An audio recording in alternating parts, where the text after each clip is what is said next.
I Do-do-do. don't even care. You don't even care? I don't even You care. don't even care that we're live with the audio? I'm totally live with the audio. Test, test. Test, test. I'm just turning the gain up a little bit on my thing because I will be drawing and kind of far away from the mic. You drinking your coffee? How did you know? That's a secret you can't see. I can hear it, honey. Well, let me just fumble around with my mic cord. Good evening, everyone popping in. Well, I guess right on time here. I've got a bunch of Ascension lore illustrations. So tonight it's gonna be a lot of penciling, a lot of fun penciling. Different factions and some agriculture and oh yeah, we got a show of fog storm. I feel like I've never really illustrated a good visual of how fog storms work. And I know it's going to be difficult to really show it without animation, but a good illustration. It's in 5, honey. Well, yeah, but I don't like show the fog kind of pushing things around, so it's. But this is the book where it describes all this cool stuff in Andaruna with little visual examples. So now's the time to draw something a little more explicit. Oh, I'm actually really psyched about this. I made one of the spring presses where they compress the springs for those cartridges and gearworks and stuff. And I actually had to figure out how the lever system would work to keep the weight stationary and level at the same time. And it actually needs like a little float area for the pivot because otherwise it would be moving it horizontally too much. And so just some basic, simple machines time with David. And it's more fun that way. But first, My favorite. what am I going to do? Let's jump in with some of these factions. This is some crime syndicates that I'm going to be drawing now. And yeah, happy Friday, Fikunikorisu, Mamo. I hope you're doing great. Air alerts all week. Oh, that's always fun. Not too great. Sorry. Well, I don't know.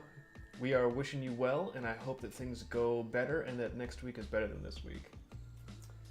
Phil98, hello to you. E the Outsider, hey, good evening as well. We're doing pretty good. I'm fortunate. I've been drawing today. We got some business stuff rolling. I got coffee. We got a stream going, so it's hard to complain. Yeah, we've been getting a lot of rain every day, too. And then when it's not raining, it's really cold out. Oh, except for today.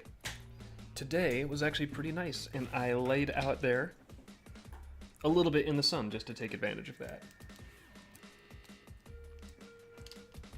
Earthquake. Gotta get my little hand piece of paper. There we go. All right, drawing, and I cannot see the chat anymore. So I gotcha. I Yeah. got you. if anyone's like, David, here's a question for you, and I really want you to pay attention to it, you gotta let me I know. will not be using that voice. You're not. Why not? It's dumb. Well, way to insult our readers. It's your voice.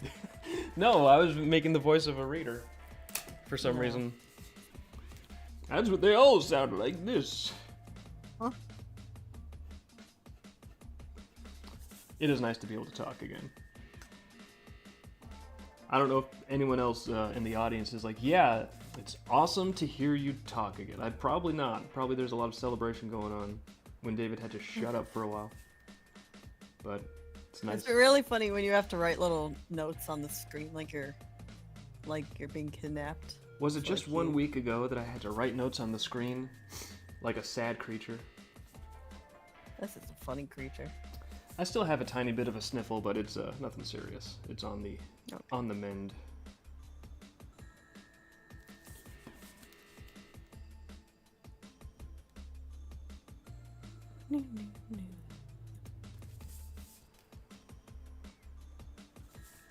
And these are for the lore book?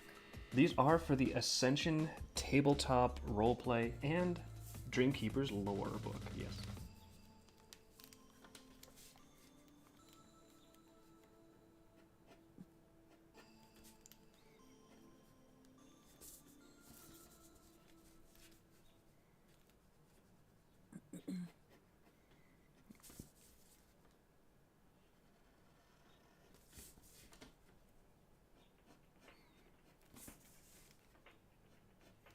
What's more important, being able to speak or breathe comfortably? Being able to speak or breathe? I think Comfortably. breathing is sort of like a necessary fundamental action, so. I also feel like if you can't breathe comfortably, you also can't speak comfortably, so one sort of is the foundation for the other.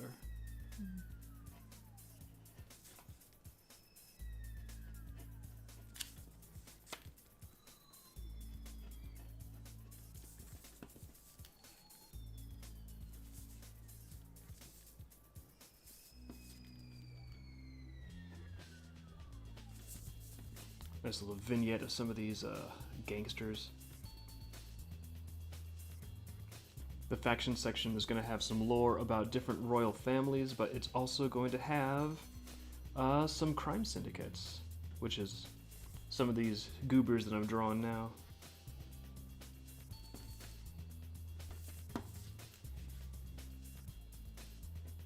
Mm-hmm.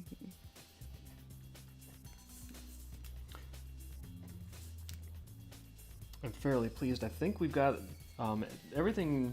I mean, I know I still need to go through and like do editing, polishing on the manuscript, clean up the wording and like the sentence structure so it's easier to read through and stuff. But aside from an editorial pass, I think all of the actual content for the Andaruna lore book is done. And it's a lot of really cool stuff. I finished that up, I think yesterday I finished writing the lore. Mm-hmm. Yep, and I reviewed it all. Yes. It's really fun to finally get some of it clarified too. Like we've had Seeker's Day and some of these other holidays kind of in mind forever, but we never really stopped and clarified it exactly. Like, well, why is this a holiday? How does it work? And it's really fun kind of bringing some of that stuff to light. So I'm pretty pleased. Having a good time making all this. Mm-hmm.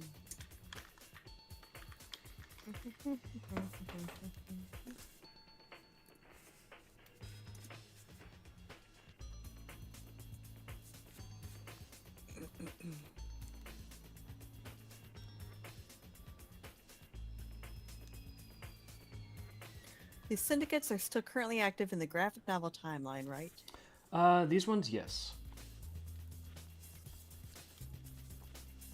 When can we expect the lore book, Dave? When can we expect it? I don't know exactly, but progress is going good. So as soon as we have anything approaching like a release date, I will be informing everyone on the newsletter first and foremost. So if you're not on the newsletter, that's the best way to get information. If you are on the newsletter, you're all set. Just kick back, relax, and wait for the news to come. We've also got to start figuring out how we want to play test some of the actual mechanical system and campaign scenarios and stuff. I feel like the lore book has sort of been first on my mind, but once there's a big book of lore and core mechanics and everything, next thing you gotta do is we do need to get a lot of solid playtesting in to make sure that everything is working the way we expect, and it's got that nice balance where there's enough grit to the mechanics where it feels like there is substance there. It feels like there is like the ability to like customize stuff and make it cool the way you want. But it's also not like weighing things down too much. And it's not like, oh, I have to look up like 15 different things every time my character wants to like take 2 steps forward, you know? Yep. And obviously it's I know there's gonna be a Kickstarter for it. Oh yeah, well I'm assuming we'll do a Kickstarter. Because we are returning to Kickstarter with GarageBand, which that is really close to launching. I think we got the campaign approved now by Kickstarter. So basically, we just have to like stop and be like, okay, do we have our marketing and our promos lined up? What do we want to do for that? And then once we get everything lined up, we're gonna basically set a launch date and let you guys know that the GarageBand campaign is coming. So assuming Kickstarter does what we think it's going to do with that, which is, just be a functional platform, then probably we'll be taking Ascension to Kickstarter when it's ready to launch. Mute yourself, honey, if you're gonna do that.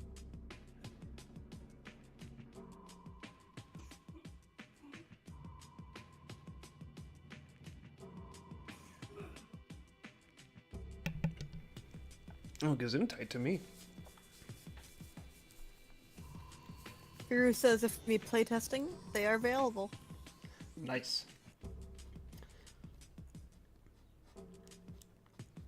Yeah, the first thing I will do when I figure out our playtesting protocols is probably start talking to you guys and being like, hey, who's available to volunteer for playtesting? I don't know, I might start pulling from Patreon backers because that'd be a good way to incentivize the Patreon and stuff. But I'll cross that bridge when we get to it. And then I believe the system is going to be then we have to put together a questionnaire for when after the playtesting to figure out like questions and ways to improve. Typically, I haven't done a lot of playtesting before, so I know that there's you have to understand going in what information you're trying to extract from it so that you can actually, get good developmental guidance rather than just being like, yeah, well, we all had fun and I felt like a niche on my knee, so make sure it has less knee itching in the future rounds. It's important. Yeah, I think that coughing session got my eyes watering or something. I'm gonna pause the stream, be back in about 60 seconds. Do you want to load the humidifier? Lower the humidifier, nah. I was gonna mute this, I'll be right back. Okay.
Yay, much better. The problem is over. And just to clarify to Mamo, the thing we're making is a book, but if you're asking if it would run on an old junk PC, I think it would be over like a chat stream or some sort of a voice call for the playtesting and character creation. Yeah. I mean, in Magic Land playtesting, you'd actually have people in the same physical space for tabletop, but not really necessary or feasible, so it'll probably be done over, voice on Discord or something like that. Yeah, this is different than the skirmish video game. This is, the lore book Ascension is kind of a, you sit with paper and pencil and, have kind of a story time with friends. Yeah, they literally call it a paper and pencil roleplay game, or a pen and paper. I like pencils, but people use pens. Yeah, Ascension is tabletop, pen and paper, and then Skirmish is going to be the online digital video game.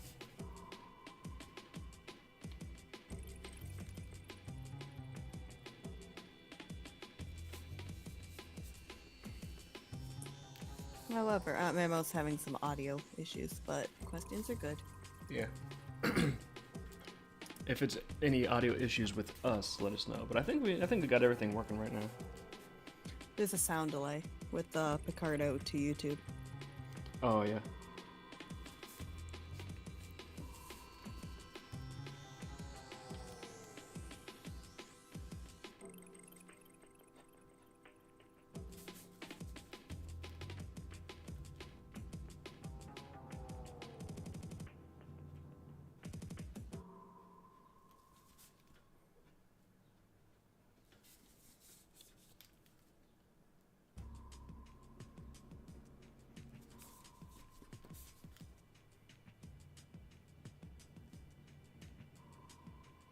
Seems like the team is off today. The team is off. Yeah, Gabe and Hazen must be off having themselves a Friday. Having a Friday without you. They're hanging out. They're hanging out in wherever magical place like China and I don't know what else would have to intersect. Well, Mamo says when Picardo freezes, it doesn't catch up. I think it just hops. Oh, Picardo So just he's skips. He's been having some. He's got the tech problems with the distance and everything. So. Yeah, if YouTube is doing like a little more consistent though, that's probably it might be like a Picardo's servers kind of an issue. I always have problems with Picardo here. Like it doesn't run your screen for me, so I hop between chat and YouTube to actually watch. It's too bad because Picardo's the one where it's like an artist-based platform, and it's supposedly, you know, well not supposedly, it's much more friendly for people that might happen to be drawing something not safe for work. The other platforms, you know, that's you're not going to survive long there if you're drawing like a nipple. So it's too bad that Picardo seems like their servers are not the most robust. I wish they were, but it seems like they're not. YouTube is saying Picardo TV is no longer available in the United States, and we have Picardo right now, so I don't know what you did. YouTube is saying Picardo is no longer available? Somebody on YouTube is saying that. Oh, someone on YouTube. Okay. Yeah, I don't know. They might know more than me. I don't know exactly how they have their servers configured. Like, the website obviously is working here for me to look at, but I don't know where their servers are located necessarily. It's running here just fine. We don't have a problem. Yeah.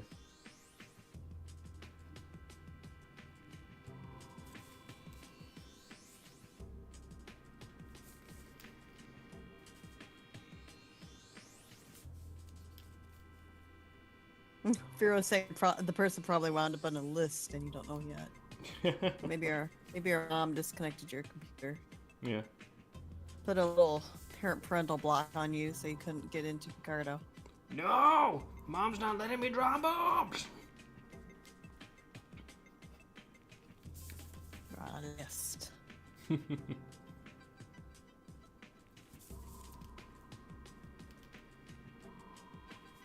Keep hoping if we do a good enough job, all of our FBI watchers and handlers will become Dreamkeepers fans. They're like, you know, we were watching I think this. they should call in. I would like them to show up at my door and call in, please. Make it fun. Well, do you want them to show up at your door or call in? It's not the same thing. I'll just invite them in. Put them on the show. It's fine. I'm not inviting the FBI in. They have to have a warrant. Get a headset. Well, that's true.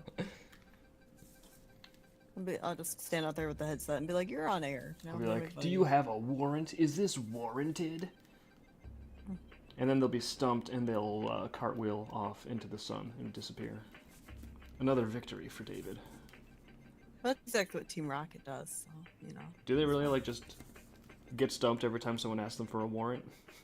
Like the cartwheel into the sun part, Dave. The cartwheel into the sun. I believe I've seen that.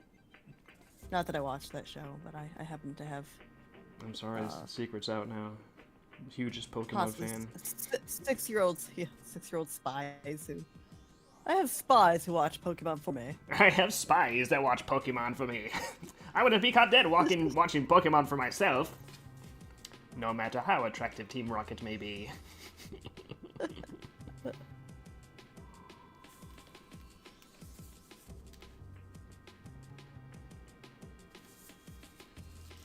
There's probably not enough content to sustain it, but I'd almost watch like a Team Rocket show before I'd watch a generic Pokemon show.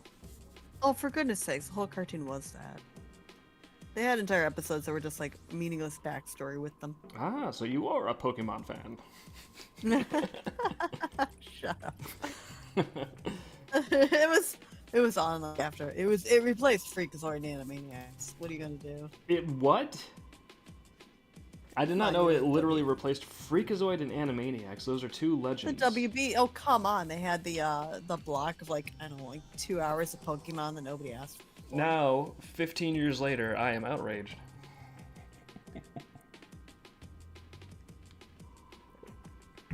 Well, I mean, if you're not doing much here, you could explain why we don't have Saturday morning cartoons anymore.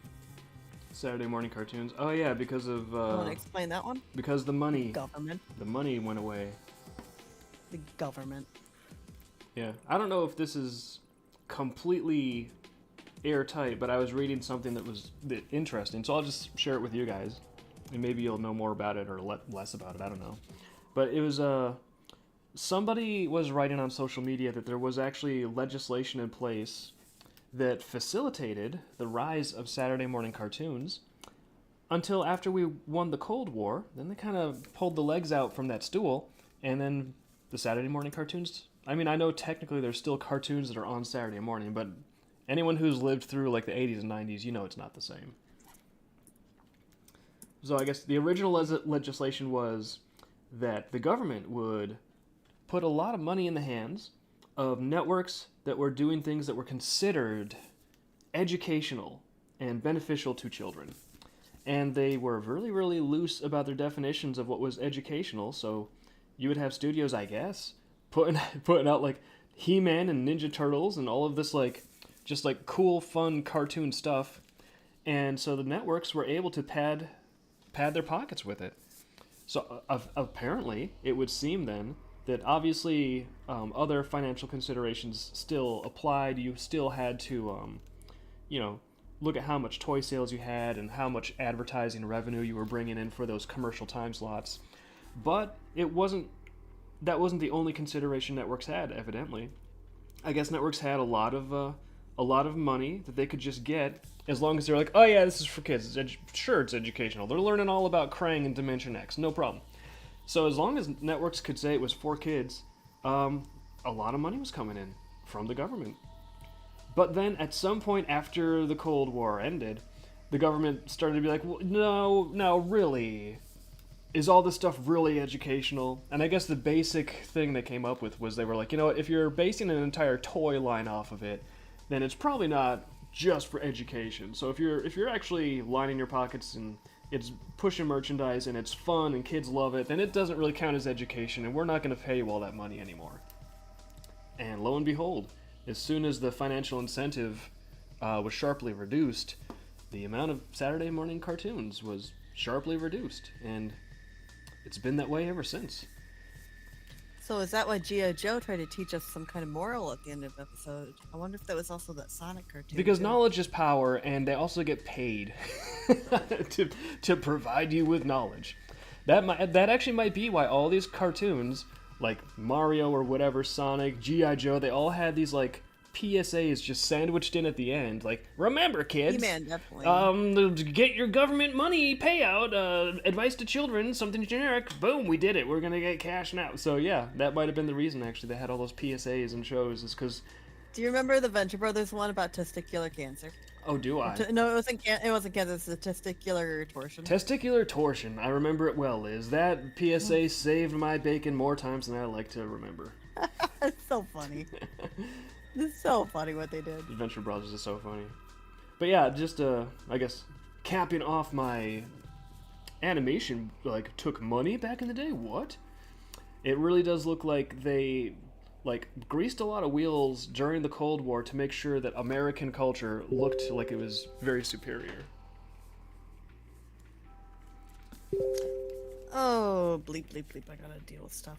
Yeah, let me turn off my alert sounds so I don't have a blong, blong, blong happening all stream here. Hold on. Alert sounds. Mute for some hours. There we go. To pull out my PBS knowledge here. Hold on. Looking for a good time. The show Cliffhanger comes from the PBS show Between the Lions, and PBS educational grants are different than the 90s paying for Saturday morning cartoons. PBS grants were still continuing. That's separate. Oh, interesting. Yeah, I will say, like, first and foremost, I'm not, like, a super expert on all this. Like, this is something that I happened to read while browsing X once. So, take it with a grain of salt. I might not be totally historically accurate on the legislative funding history and how it overlaps with Saturday morning cartoons. But I don't know, like, I've always sort of, like, felt as though there was there had to be some sort of explanation for why the 80s and 90s were jam-packed with the best and most expensive form of animation in history. And then for some reason, after we got into like the early 2000s, it just was not the same. And just for some reason, the output just changed. And I know, like 3D animation was like the cool new thing for a while, but I mean, it was cheaper and it looks cheaper, and I don't think it was as cool personally. I like the hand-drawn traditional. But I don't know. I like to try to understand like why is it that things were different and then changed? Like what went on there? Well, we're saying the economy was more stable. I know Japan had that issue. Do you want to talk about Japan, their economy? And Oh yeah. That was another. that overlap. That was another issue. Yeah, there was like an overlap. Also in the 80s and 90s, especially Japan. I guess that's when they were pumping out some of the coolest OVAs and films and animations. Like this stuff was just incredible. I mean, Akira, Ninja Scroll, Cyber City 808, all these things. I can't even name all of Golden them. Boy. Yeah, Golden Boy was one. But there was Yeah. like tons of really high quality, just like badass 2D animation. And it was edgy too. It was not even designed for television. It was designed for direct to video release. So that gave them the creative freedom to just kind of do whatever they wanted.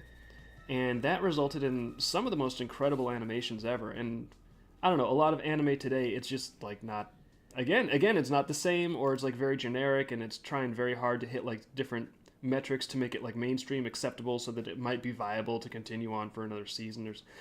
But no, there was like, I was always wondering, like, is it just me? Is it just nostalgia goggles? But no, there really was like a 90s era anime boom with these OVAs and this incredible quality and fidelity in what they did.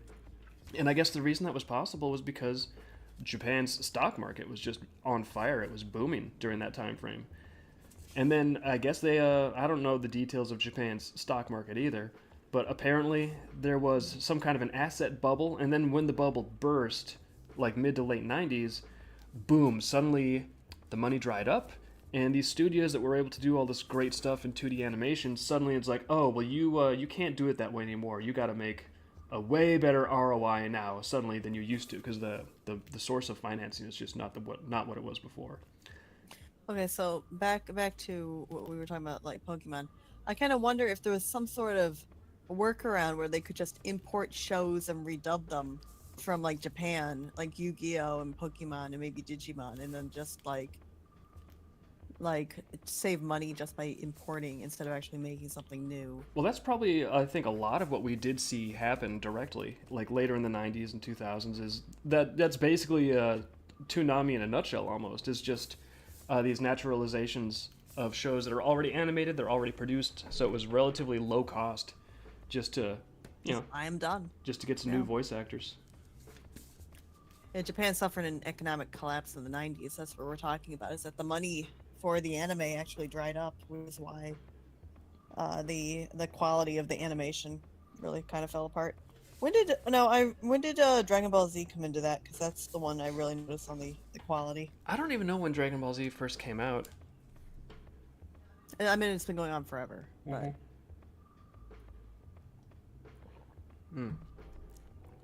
I want to say, because I was watching it on Toonami, in the late 90s in high school. So I've got to say it must have been produced like in the early 90s or 80s. It definitely looks later than the 70s. I think it's not in the 70s. It had to be like mid to late 80s, early 90s that Dragon Ball Z was being produced. And it's possible that they survived the recession just because they were one of those shows that maybe had more mainstream appeal. They really blew up across global markets. So that might be why there's more seasons of Dragon Ball Z, and they might have like survived the anime holocaust of the 90s. they're cutting corners just to cut costs. I noticed that. See, that's why I'm really interested in animation production in general, because obviously we are producing comics and games right now, but I'd like to produce some animation at some point. And the only reason we're not producing animation right now, obviously, is because we don't have a gigantic secret trust fund or Australia taxpayer money to just to just pay for it. Well, So boiling then it down, the basic, like I think I posted on social media last week, the gatekeeper for all animation production, the reality is that the gatekeeper is money. And I'm interested in how things will change going forward, because I think that actually is about to change.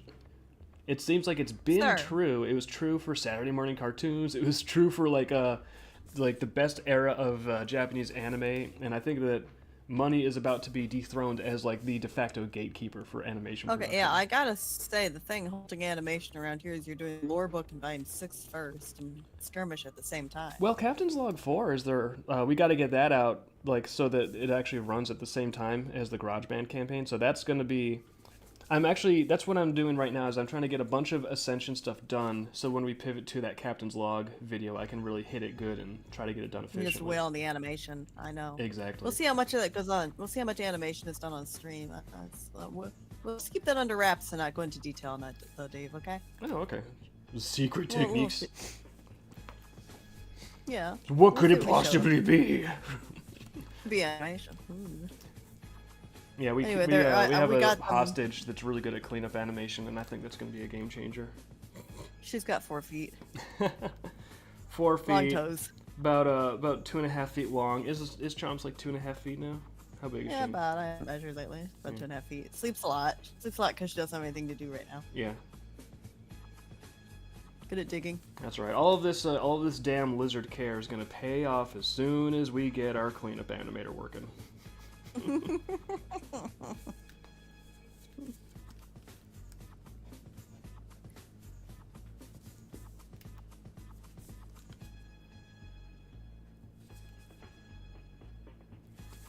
Yeah, it sounds like the chat was aware of the Japanese 90s financial collapse, so it's not just me hallucinating well- things. I must have been seeing some information source that was kind of on point. Yeah, well, we're not in the exact dates on Dragon Ball Z.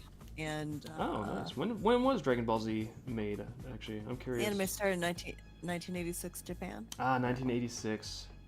According to Wikipedia, Dragon Ball hit the pages of Shonen Jump in 1984. Really? That's crazy. Like, Dragon Ball? I don't know. I'm just relaying what they have here. It's got to be Dragon Ball Z. I 'Cause told you I had so did spies. Spies that watch my anime for me. I'm just saying, Tell me like, what's up. I don't think the Dragon Ball comic could have gone out in 1984 and then 86 Dragon Ball Z is airing. That doesn't, because they had to make the whole Dragon Ball animated series before they made Dragon Ball Z. First series one with Goku as a monkey kid, not Superman. Yeah, exactly. That's Dragon Ball. That's where Goku is like a little kid and he runs around. I haven't actually seen Dragon Ball. I'm kind of curious. I've heard it's a little more comedy and like lighthearted and not quite as like "Yah!" like based as the Dragon Ball Z Thank one. God. You don't like all the yelling, angry power up I sequences? don't like any of it. Any of it, sir. Even the character designs are unacceptable. Well, you can't argue Always with that for me. I can't even watch The Simpsons. I don't care how good the writing is or the humor. The character designs bother me. Color scheme and character designs will break me. color scheme of character. Well, do you not like yellow people? Simpsons is yellow characters. It's colorful. Don't be racist. I'm not being racist. I'm talking about The Simpsons. If anyone ever accuses me, that's exactly what I'll say. Push glasses up nose. Actually, I was talking about The Simpsons. It's like a huge mushroom cloud of correctness that just explodes and consumes my enemies. Oh, he was talking about The Simpsons, actually? No! The blast wave hits. Everything just shatters. I like your sound effect on being right. Yeah, that's how people know that you are really, that you have a thought-through position and that you're very rational, is if you start making sound effects. If you do that, they just stop arguing, as it turns out. And I think it's because they just recognize I'm pretty correct, pretty rational. Actually, yeah. Now that you say that, you need to add some sound effects to that prelude you just subbed. The prelude. Oh, you're right. That does need sound effects. I forgot. We'll get them. Are you gonna blue that in time for Monday? Possibly. What's I'm not sure actually. I've got a I'll just- lot of Ascension blues Yeah. here, so I have kind of like a nice slate of drawing options. So I don't know if I'm going to prioritize the Prelude this weekend or not. I kind of want to get that Volume 6 page done because it feels really great to be shading some Volume 6.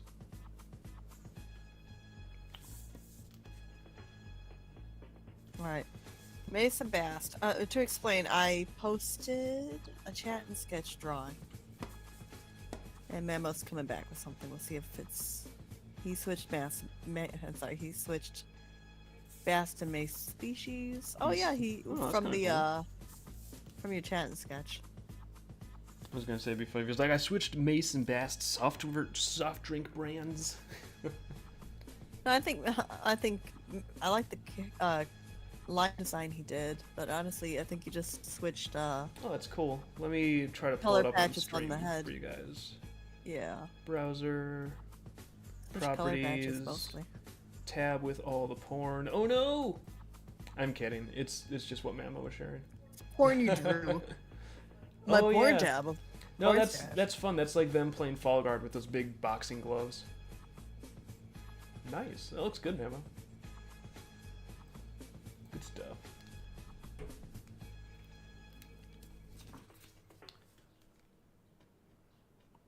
Yeah, Fall Guard. We're going to have all the rules for Fall Guard in the lore book. So if you ever wondered exactly how to actually play Fall Guard, you will know. There's a few other games in there too, like a few other Andaruna sports. So if you want to learn more about those, lore book is going to have the details. Base and mast. Yeah, I actually call them that. Base and mast.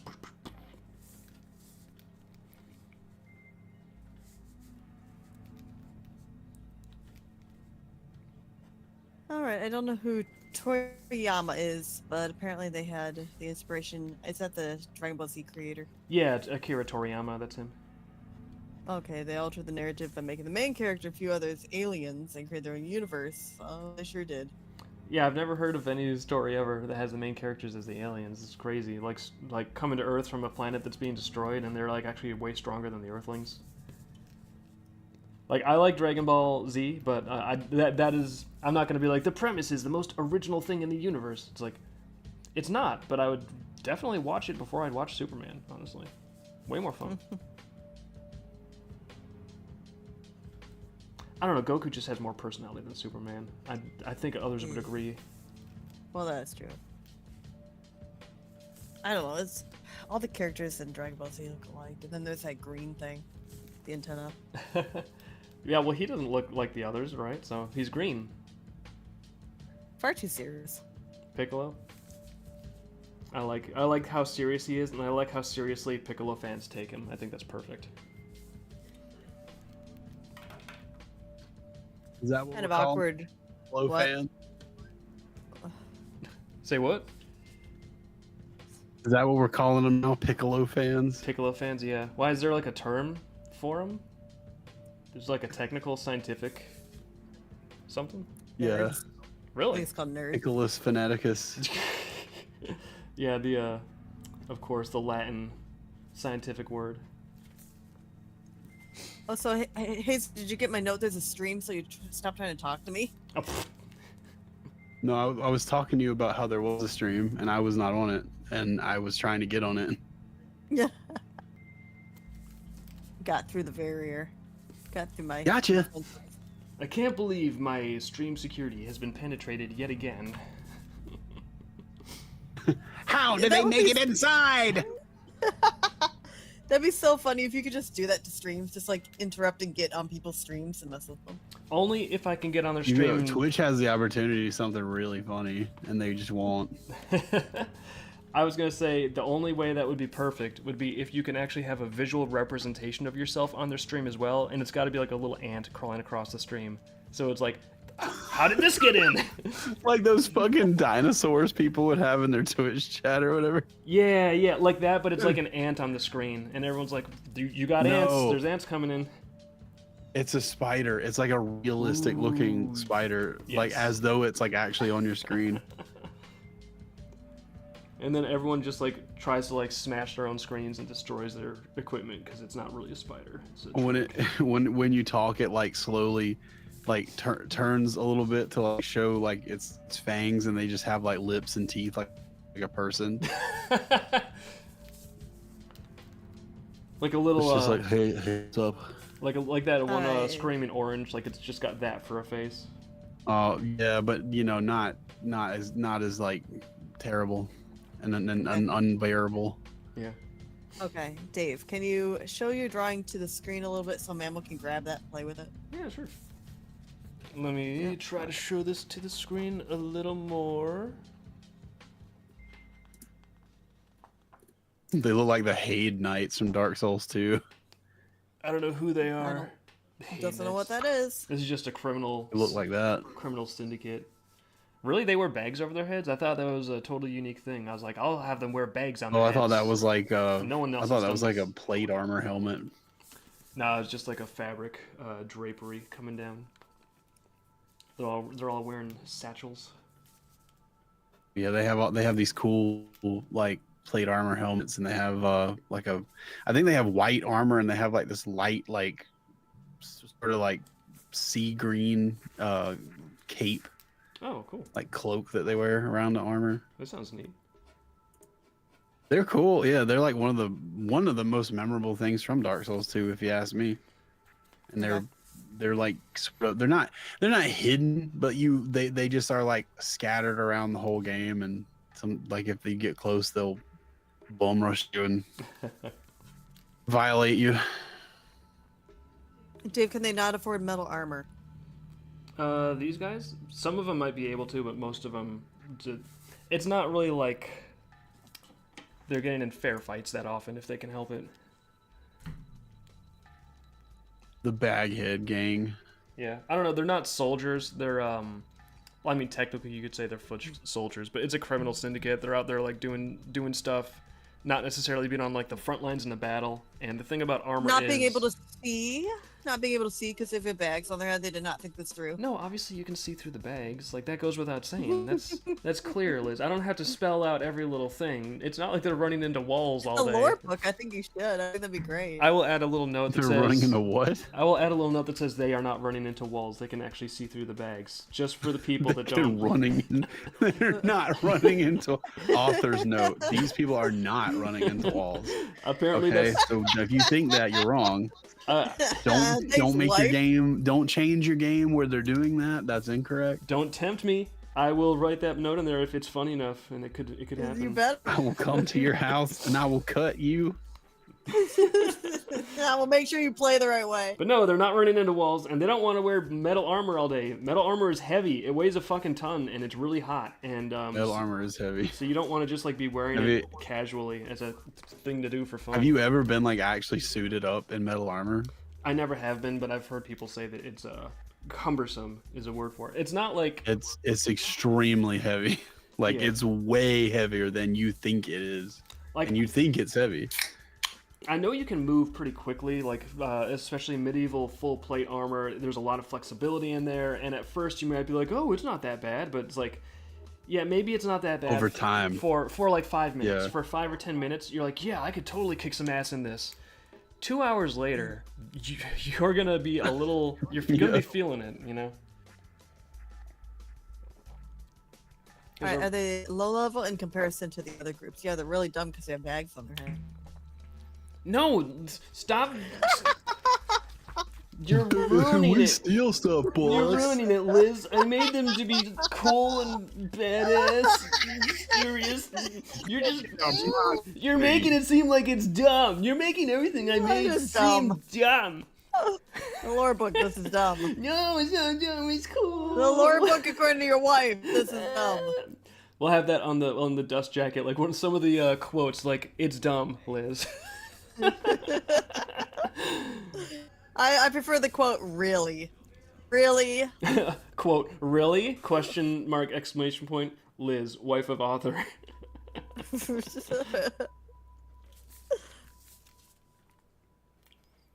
Yeah, but as to like which crime syndicates are higher or lower status than the others, a lot of it depends on what street corner you're on. To be honest, like some of them are more widespread across Andrewna, they might have a little more pull. But if like the local gang is the one that you are living around, and you know they're the one that you worry Yeah, about. well, yeah. There's the Kroger gang, and then there's the Walmart gang. There's the and you don't Piggly wanna- Wiggly crew. You can tell based on the red bag versus the blue bag on their heads. If you're shopping at this Piggly Wiggly, there's a 1 Coke can tax. Then they just suffocate and die because it's fucking plastic on their heads. You wouldn't want anything to happen to that shopping cart, would you? And then they like kick one of the little wheels so it sticks more, and you're like, oh no, I should have given them a Coke.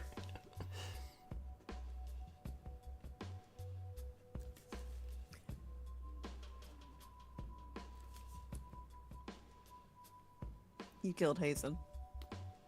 He's dead. Let's go put a bag on his head. He's got a bag on his head right now. How'd you know?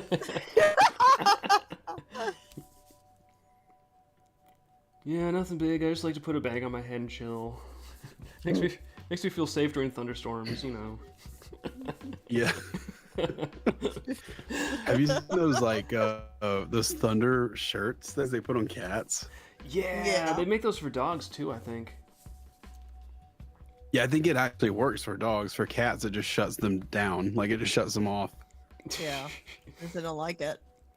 You're basically giving you the seen cats like the equivalent of like Piccolo's weighted training clothing. You're like, just like, oh. Yeah. If you put that on cats, they'll either just like sit down on their belly and not move, or they'll just like flop over on their side and won't move. It also works. It also works if you put a hat on them. By the way, they'll flop down, not like me. Same thing. I had to explain. One time my friend's cat, I put like a sock, like a stretched sock out and put it on the cat's head, and she started like she got up on her hind legs and she started like whipping her head around like a fucking like helicopter rotor. Yeah, that means they don't like it. She was going like so fast, I had to like catch her and be like, "Stop! It's just a sock." And I took it back off. She was like really like friendly. She would always like get like right up on you and stuff. And so like I just took like a clean sock from like the laundry, and I just like, because I was sitting like, right where the laundry was, and I was just like, "Hey, I wonder what she'll do." And I just like put it very gently around her head. She started like it was so immediate, the reaction. Hazen, the chat is an expert on all of this. Apparently, we have a couple people like, yeah, I've done that too. What is back? Yeah, that's what I've always seen cats do, is they just backtrack and they just walk backwards like really slowly and low. They think like their head, like they're reacting like their head has gone forward into like something low, is what it seems like. But they consciously probably know that's not what's going on, but that's just how they react. But this cat did not react that way. This cat started to take off into the stratosphere. Is everyone but me just out there putting socks on cats? Like, what the hell? It's just fun because they're so like serpentine cats that, like, you know, just putting something on them, like, you know, put a little hat on them or something, just see how they react. They always react like a weird snake kind of way. I can't deny it's funny. Maybe they deserve to be like knocked down a peg or two. I could understand people feeling that way about cats. They're so smug. Yeah, cats are funny because they're just like, they're so elegant and they're so like, I don't know, like sure-footed, and then like you just throw one little thing in the mix to like mess them up, and they just turn into like clowns. They just turn into like a Three Stooges cartoon. It's their demeanor. Is they've got that face like they're so serious and to be taken seriously. Yeah. Ridiculous. I think it's also And even funnier because they know if they look ridiculous and they don't like it. I've seen videos where cats will like do something absurdly like goofy, like, "Oh, you look so stupid right now," and even if there's no one there that the cat can see, the cat will stop and like look around, and be like, did anyone see me? Like, they'll try to play it off and like act cool and like look around to see if anyone's buying it. It's like they can tell when they look ridiculous and they don't like it. They have that level of self-awareness. Yeah, like have you ever seen the video of that cat that's like in a parade? No. And they put like a little crown and like a king cape on him. He's just like a little tiny cat, and they carry him through like on this little like float through a parade, and he just sits up and just like looks out at everybody as the parade goes on, like he knows he understands that he's like important. Yeah. You know, it's very obvious that he gets that. Nice. And everyone's like, yes. Yes, you are. Well, he is, yeah. Obviously. I mean, he wouldn't be the center of a parade if he was not important. Of course, you know, after that cat was probably impossible to live with. I think they do that every year. Is it? Is Do it they the do same it with the cat? same That cat? Yeah, I think it's like the same town and the same cat and everything. Perfection.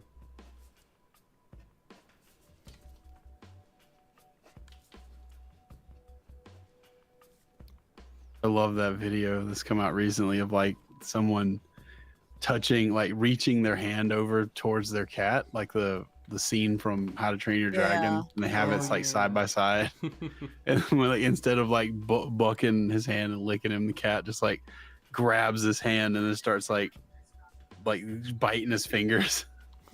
Yeah, you can tell it's like the playful bite though. It's cute. It's like, ah, I'm getting you.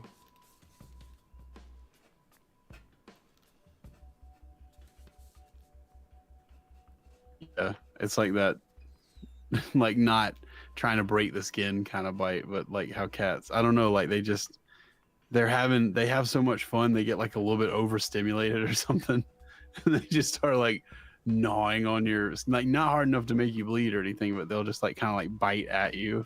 Yeah, which I think that sort of makes it makes sense that they'd be doing more stuff with their mouth because we take it for granted. We got all these like cool fingers and thumbs and everything, but they can't quite manipulate things and engage with things with that much dexterity, obviously, with their paws. So mouth comes into play a little more. Same with dogs, obviously. Alligators. Alligators, yeah, definitely. They do a lot with their mouths. Remember when she was trying to turn the light on with her mouth? No. It sounds like her. I remember at one point she had like that basking light above her little corner area that she liked. Oh.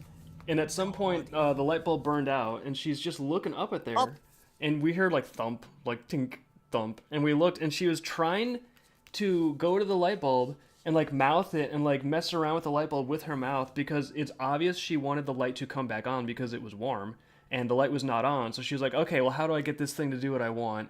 And her solution... Change the light bulb with her face. Yeah, her solution was to change the light bulb with her face. So we had to be like, no, Tally. Like, fortunately, she wasn't like trying to like go after it because she could crush it instantly if she actually applied any bite force. But she was just trying to like interact with it with her mouth in the hopes that she could get the light to turn back on. Yeah, it's crazy how like I don't just like the level of intelligence and like understanding a lot of reptiles have that you wouldn't think would have that. Like you wouldn't think alligators would be like smart or social or anything like that, but they are. Oh yeah. I think gators are one of the most social reptiles just because they actually have like a whole hierarchy in the wild where they have to figure out like, okay, which one of us is in charge of this area? Who's like the alpha male? What are the other males that kind of have to stay away? Who's like the top bitch? She's going to be in charge of everything else. Like they actually have like almost like a king and a queen that will come to dominate a certain area, and then the other alligators have to understand how they fall into that framework. Yep, and it'll be the thing where only the male and his mate can go into the water at a time. The others have to get out. Mm-hmm. Yeah, they'll have their like designated special pools and everything. Mm-hmm. I don't know. I still think if you look and they just like sit there like nothing's going on. I still think animals in general are a lot more with it than people realize. Definitely than like our parents told us. Like I don't know if you maybe it's different there, but like my parents when I was a kid, they like you were always told like animals don't have souls, animals are stupid, animals are just put here for our use and like that kind of stuff. Like they're just like little mindless, heartless golems. My parents never told me that, but I know people. I don't know. Maybe it's just something where I'm from. Then. Well, people who are religious think that, like, well, we're in charge of all of them because God told us so. Well, yeah, Adam and Eve. It's like he said this was all mine. He said this was mine. I got to name everything. Belongs to me. You know? That makes me king. King. Who's gonna argue with me? Eve? Oh God, she is gonna argue with me. Fuck.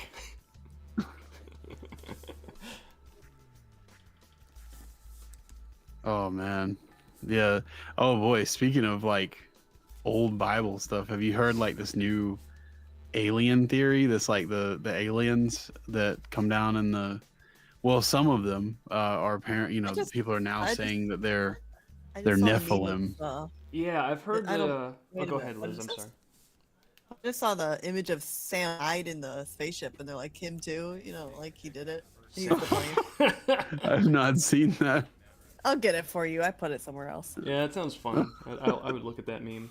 Oh, I'll get that right now. Hold on. Actually, did you? I think the government started declassifying a lot of their stuff just today on UFOs. So maybe there'll be some cool Nephilim-based content coming our way.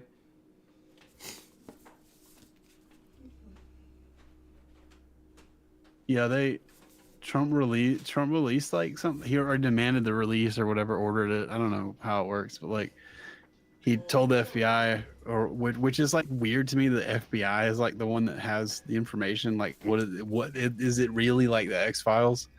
But the FBI apparently had all the information for some reason, even though I don't know why they would. And he said that we're going to release all this information so people can decide for themselves what the hell is going on.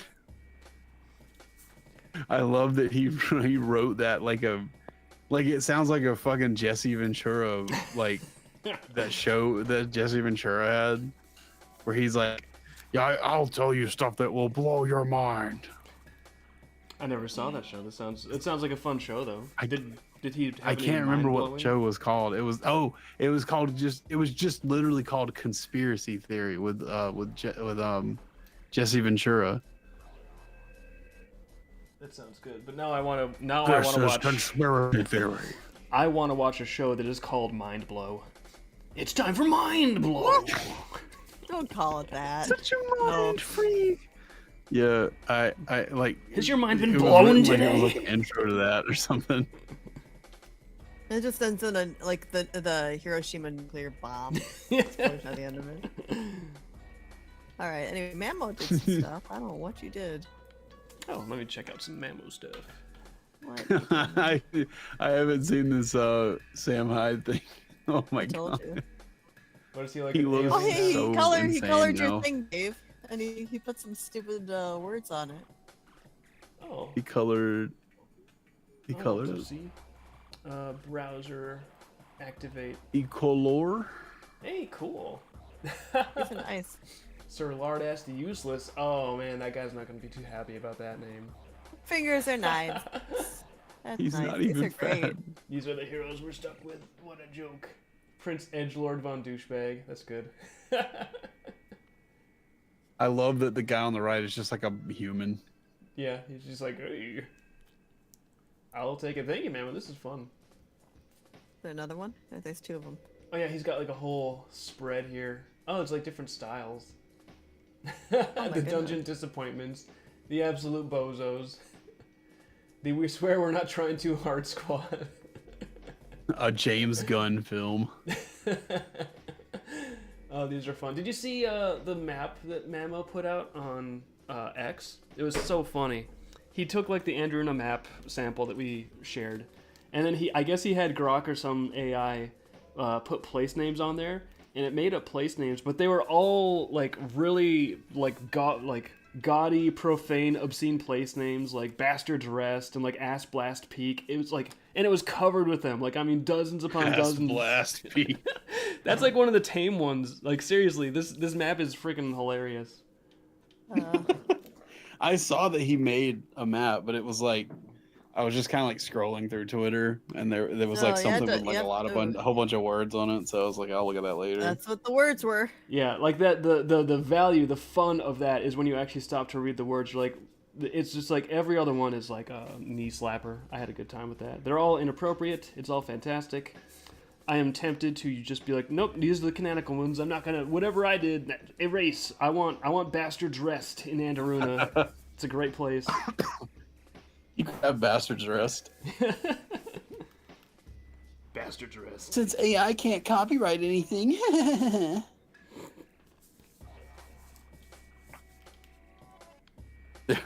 There were so many people celebrating that like Supreme Court ruling in the U.S. Yeah, I always I like to celebrate rulings that I don't read. That's one of my favorite hobbies. Yeah, they didn't read it because like the headline says like Supreme Court rules AI artwork cannot be copyrighted or something. And there were like all these artists that like because people make art with a tool that you don't like. You are celebrating because you think that the Supreme Court in your country ruled that they cannot legally protect their work, which is an insane like. What if people who still paint with like oil on canvas, that would be like if they were doing that to people who use Photoshop. Yeah, it would be the same exact thing. Or like people who draw pictures at all, if they were doing that to people who took a picture with a camera. You actually just stole that image because you clicked a button. You literally pressed a button and then an image happened. Like that's like the same. But like you actually go look at what the Supreme Court ruled, that's not what it says. It says that like if you just like go somewhere and hit a button and an AI machine just generates a whole bunch of shit, then that stuff might not be copyrightable. But if it has like human input, like if you go in and edit things, or if you go in and like run another AI over it to change things and refine it, like I think it even says even selection. Like if you look at 12 pictures and you go, these two, you chose those two out of the 12. So that's like sufficient human interaction for like copyright, according to what I was reading. I didn't actually read it, but my impression was that their ruling was very broadly defining like that there had to be some level of human interaction, but that the level of human interaction was, even if like you put in like a prompt, it's like, well, that's now it was basically just saying like, yeah, maybe you can't copyright it if there's like literally a machine just goes and does a machine thing with no input whatsoever from a human. But yeah, which is fine, like because you're like, what would that even create? Would you even want that? Yeah, but I don't know. It's everyone. You should always be careful about basing your assessment of what is real and your ability to navigate reality. You'll want to be careful about basing that on like clickbait headline type of stuff, especially if it feeds into something that will make you mad or make you ecstatic or otherwise like touches on a very easily accessible emotion based on like hot button current events and stuff. Then it's like that might be bullshit. Don't have such a weak emotion tract that you get excited or just disappointed every time you read something on the internet. Yeah. Yeah. How about you just like let people use the tools they want to use? What's wrong with that? What is the problem? Like, I don't like AI. Okay, then don't use it. I don't like Photoshop. So you know what? You know what I don't do? I don't go find everybody who draws with Photoshop and tell them how they suck and like hunt them down and tell them that they shouldn't be able to copyright their images. I don't do that. I just don't use Photoshop. Sometimes people can make cool things with Photoshop. I don't really like Civ AI's inference thing when you make stuff with their like I don't like when you do like on-site generations with them. I don't like their inference model. I don't like how like it interprets like what you put into text and stuff a whole lot. It's not always good. It doesn't seem as good as like what you can do locally. Oh, but golly gee, I don't go on Jason. Civ AI. Say what? Golly gee, if the Supreme Court rules something, I guess I'll go look at all those artists such more often. All the business I would love more. for you to go to court over that. I would love for you to arrive in court and be like, yes, sirree, Supreme Court ruled that you're gay and I am the Chad. So court time for a lawsuit, court time. And then you go to court, and then you find out that's not what the Supreme Court ruled because you're a retard and you just read a headline and ran with it because it sounded like what you wanted. That'll happen. Like People don't understand- literally people- celebrating that the top the very tip top of the judicial branch maybe might have said something kind of like, people who use this tool that you don't like, they can't copyright. They can't legally protect their work at all. And you're just like, yay! Happy! Woo!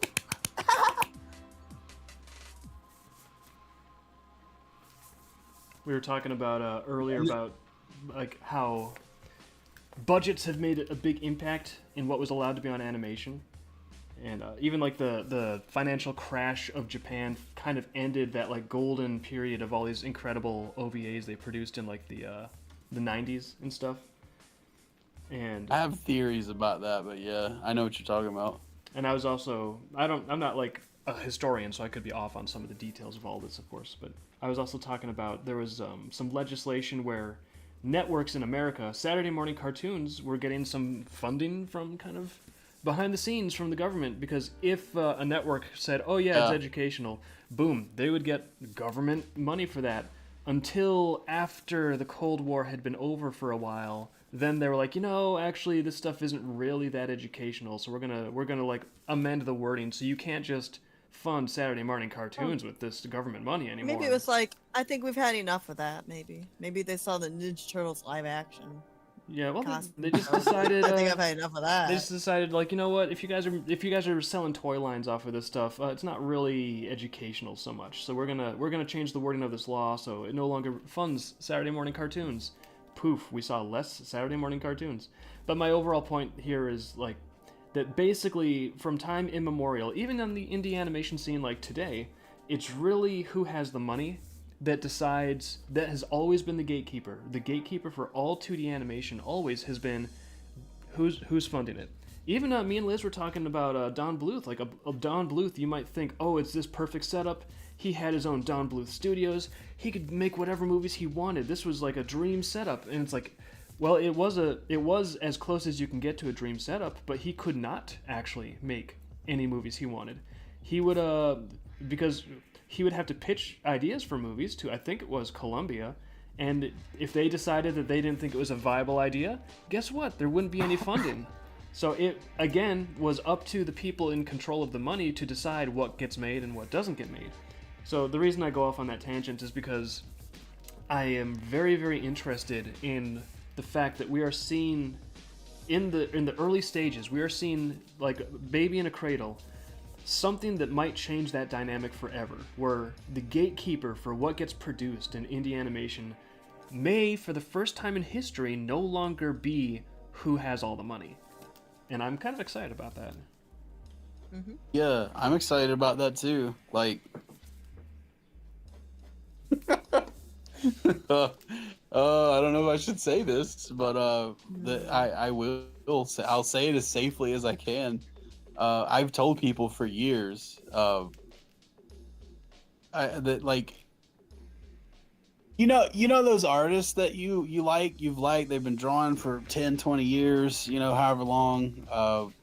And oh man, there's no way they're using AI. Nope, because they used to draw stuff a long time ago, and their art's never changed at all. It's never gotten any worse, never gotten any better. And they put out an art piece that's just like a cheeseburger pose art piece every two fucking days. Full color, full shading, lighting effects, post effects. They put that out every 2 days. And on top of that, some of them are doing an animated show or a whole ass comic that updates weekly or whatever. And wow, their backgrounds sure have gotten better all of a sudden. Let me tell you, those people definitely are not using AI and not telling you about it. What happened is, they found a lamp and they rubbed it and a genie came out, and they said, my first wish is I wish I could draw anything I want in 2 days. And yep, bam, wish granted. And my second wish is I wish I had a big budget to hire people who don't need to be credited to like draw backgrounds for me all the time. Bam, wish granted.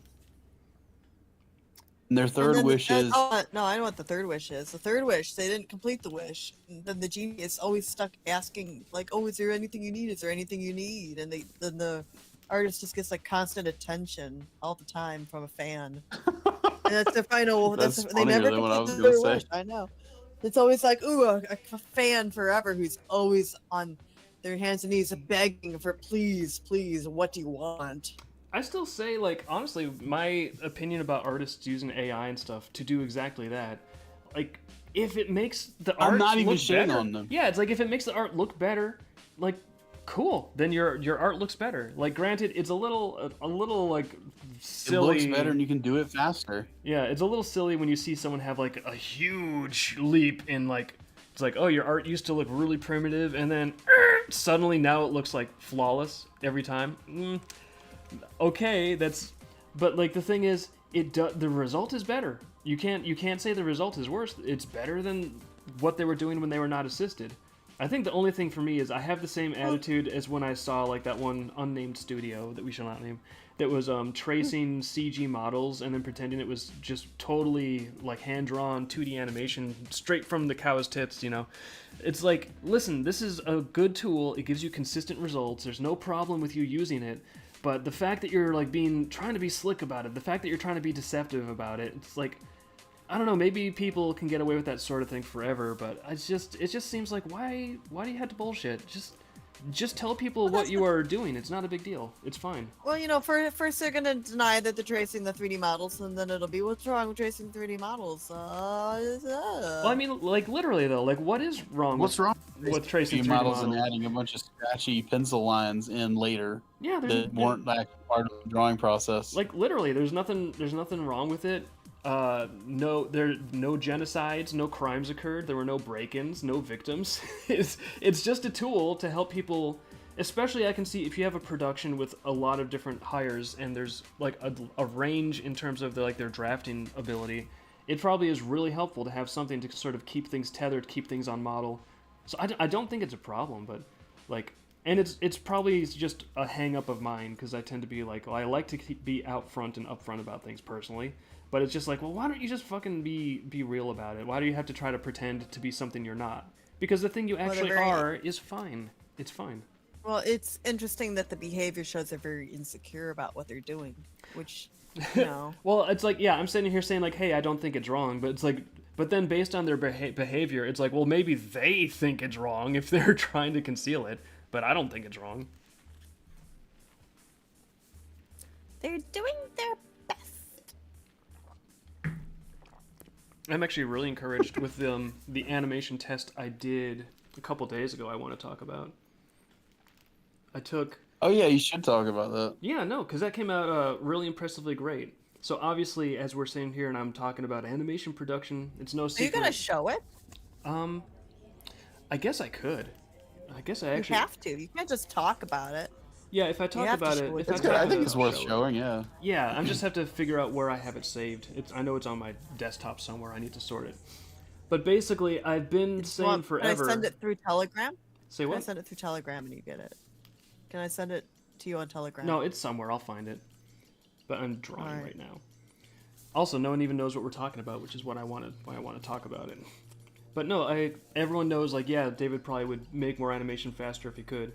So what I'm interested in, like, I haven't really used AI much at all yet, because I really like what I do. And the thing for me is, like, I feel like I should be learning it, because this is, like, a potential tool, right? And maybe I'll learn how to use it, and I'll be like, okay, well, this isn't for me, or it's not doing what I want yet. But I can't really make that determination if I don't even have a grasp on it at all, you know? So in animation, I've always been like, I would love it if there's something. Like, I've even talked about it before. I don't really want to hit a button and then be like, hey, from absolutely nothing to nowhere, character that is running, and then boom, there's like a generic, okay-looking animation of a run.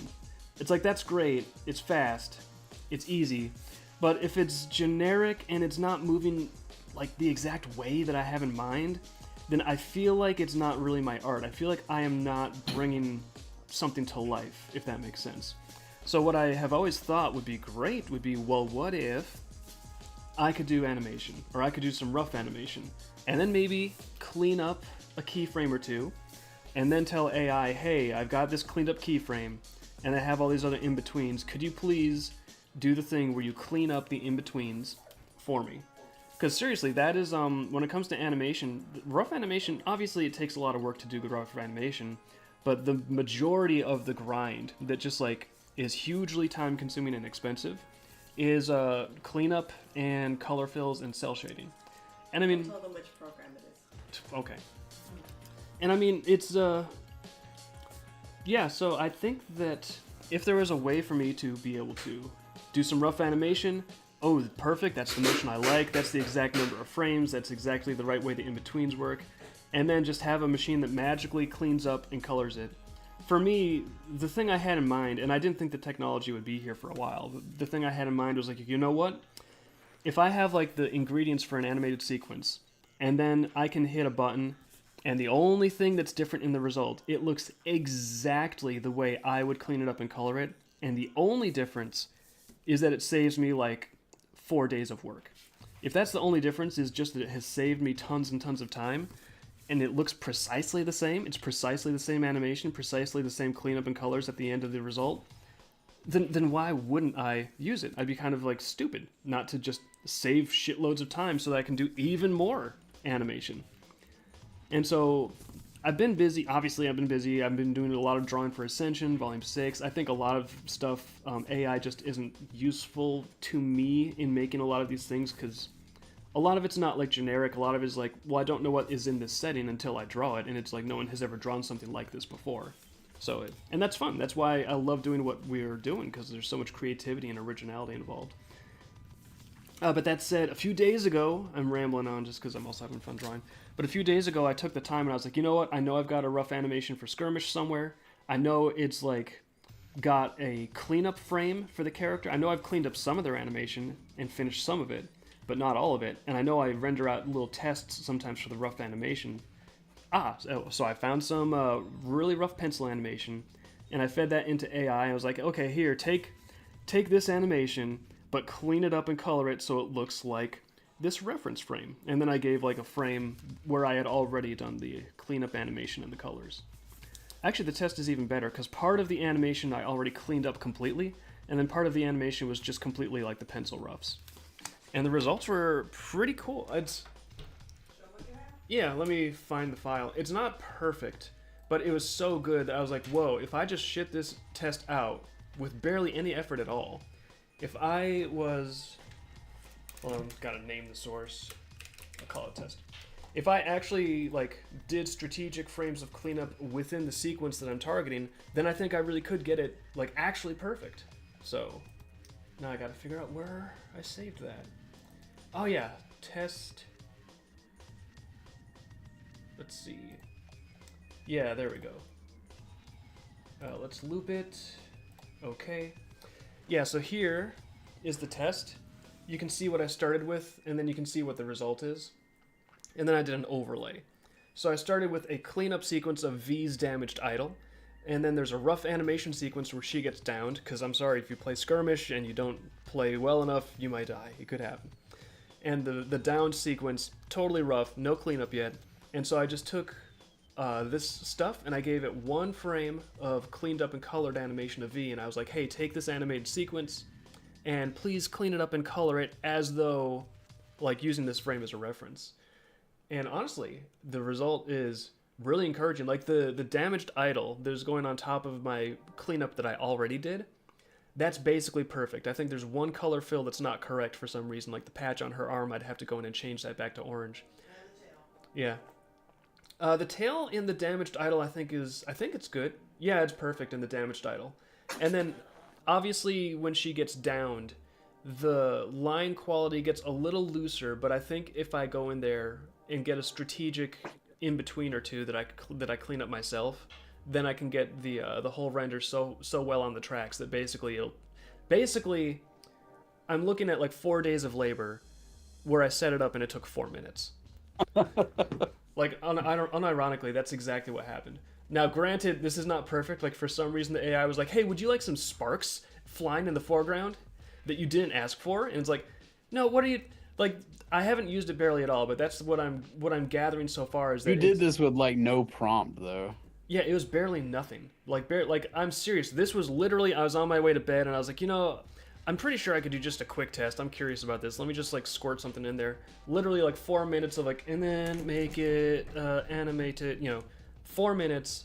Just threw this stuff in an AI, and the result is like, holy shit, that would take me about 4 days to do. It's not perfect, but if I actually work with this stuff, I think I can essentially 100x my ability to animate. And this is sort of like ever since I was a kid, I've had like the dream for me would be. Like, one of my dreams, if I had a superpower, would be, like, what if I could multiply myself? What if I could multiply my ability to draw things and write things and animate things? What if I could, like, just multiply my productivity? I always thought that would be the coolest superpower to have, was if there was a way to, like, actually multiply your productivity. I never expected that there would be technology that would actually make that a possibility, but there is. And so I'm pretty pumped. Like, the result is going to be more animation for Skirmish than I was able to do without it, for sure. Assuming that test isn't just some one-off. Like, assuming, like, maybe, like, oh, that was the only time it'll ever work, and every other time it'll be a butt. Maybe I just got lucky with the first round. But it's a very encouraging test, and I really want to make a lot of stuff.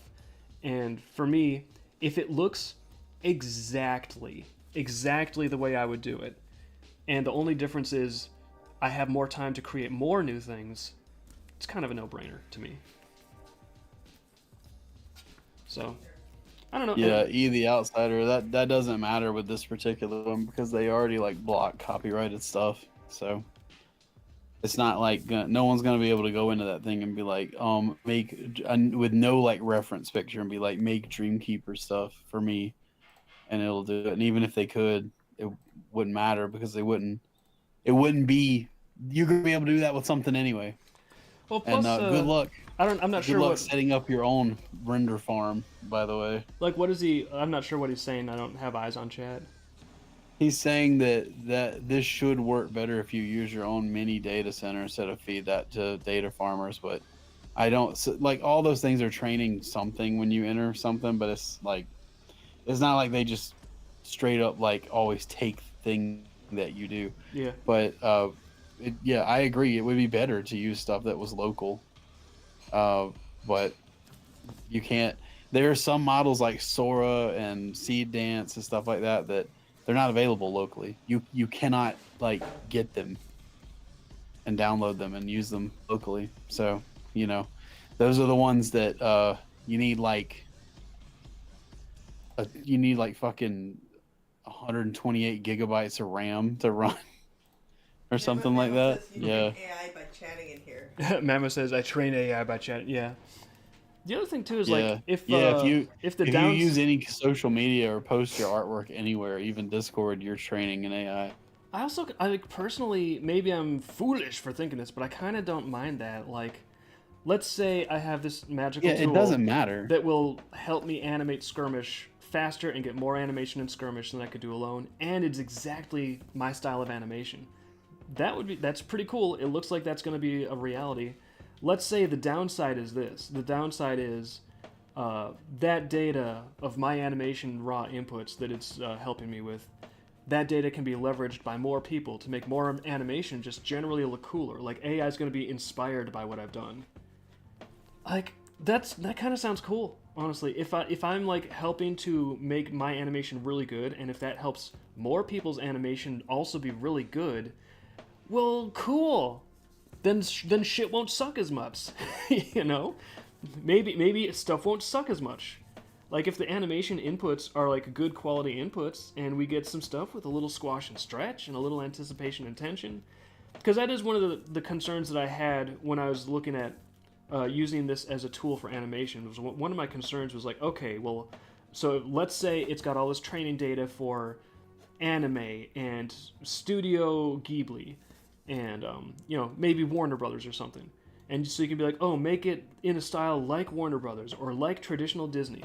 But what if I want to animate something that's not in those styles? Like obviously, like I can just animate in whatever style I want to animate in. But if the program is like, if someone was trying to generate something from scratch, I have trouble seeing how they could customize the style to be something that's unique to their own vision. So I don't know, but if there's like more good like original stuff that's like enriching the palette of possibilities for people to create things with, that sort of doesn't sound like a problem to me. Yeah, I think where a lot of people get nutty, foamy at the mouth about it is where they get like really territorial. Again, usually people who are drawing Pokemon fucking each other. They're just like, oh well, That's my my art is like Vaporeon. my thing, and I don't want anyone to copy my thing unauthorized or whatever. And it's just like, okay, well they're going to. But if the AI exists or not, they're going to. If they like your shit, they're going to be inspired by it, and they're gonna. If they make art, it's gonna in part be like something that it was inspired by, however much your thing. Yeah, like there's a lot of stuff out there that already is directly inspired by Dreamkeepers, and it's kind of good. And the thing that like I always bear in mind is like that's kind of cool. It's nice that we're inspiring people, and nothing subtracts from what we are doing. Nothing anyone else has ever made has like pulled a pencil out of my fingers. I can get up every day and I can draw as much as I want. It's fine. Yep, that's the amazing thing is if something is inspired by Dreamkeepers, it doesn't stop Dreamkeepers. Yeah, it's fine. It's like the two cakes mentality. Like a lot of. I mean, artists even are... if someone were like Mamo makes like not even inspired by Mamo every single fucking day makes like art that is just straight up Dreamkeepers. Yeah. Sometimes he will really take the comics of Dreamkeepers and like change what character is, swap characters around or whatever. Nothing about that is like hurting Dave and Liz. Like it's just not. If 100 people did it, it wouldn't hurt Dave and Liz. Like they're even like most of these people even like will link back to the people that they built the model with or whatever a lot of the time. It's just the weird like territorialism over art. It's not only crazy, it's like you're psycho. accelerating the AI stuff. You know why? Because you're fucking annoying and no one wants to talk to you. Like, so they need art. It's like, well, I'm it's the year of our Lord 2026. I need some art. I want to see, I don't know what it's like, what's like a big thing. I want to see the chick from Sing, the secretary chick from Sing. I want to see her in like an onsen or something like that, like a hot springs. I could ask a super annoying artist to do this and they would have all these weird special rules and I don't know that I'm violating them till I step on a landmine. And maybe it's the worth terms of service. Yeah, they're an artist, let me go say, oh, it's $300 to get art from them. And also like here they are talking about how they hate everybody who thinks the way I do politically. Yeah, well, I could do that, or I could just go on Civit AI, and I could just try and generate it myself. And most people and get it right away. Yeah, I think I could see like artists being insecure if their primary source of revenue is just like fan art commissions or something like that. Because there's going to be easier ways for people to get their fan art commissions, but. So I don't know. I don't want to like minimize that it's going to be disruptive for some like pockets of the art world, but for me personally, it's just listen. If it's a tool that I could potentially use to bring my creativity out more successfully and quicker to people, if money is no longer the thing that decides who gets to have an animated series, and if it's instead it's something else, I can't but view that as a good thing. And also like I don't know. Like I think that because I'm so busy making Dreamkeepers and this other stuff that I really love, and I love to make it. Like, I love to sit down and create it, and nothing stops me from creating it. Nothing anybody else does can stop me from creating what I love to create.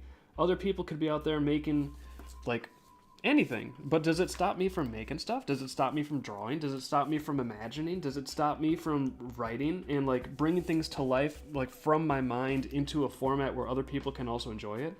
It doesn't stop that. So because of that, I think it's because I have such a handle on doing what I love and understanding that it's something that can never be taken away. You know, not unless like health issues like stop me from being able to just like function normally, but aside from that, like other people's creation cannot take my creation away. That's not how creativity works.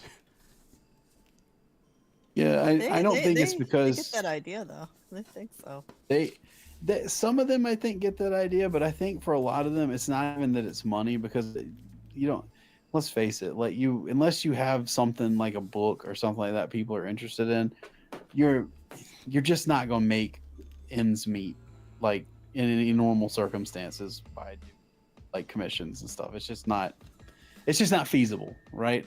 People cannot pay what it really would cost to keep you up to do commissions. So what most people have like Patreon or something like that. Yeah.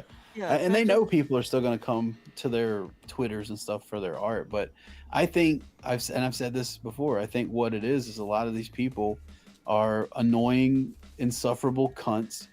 And they know that they got into doing art and tried to make like a career out of doing art, not because it's lucrative and not because they really like art that much, but because art was seen as the fastest way for them to get popular and have a bunch of people like underneath them just worshiping them.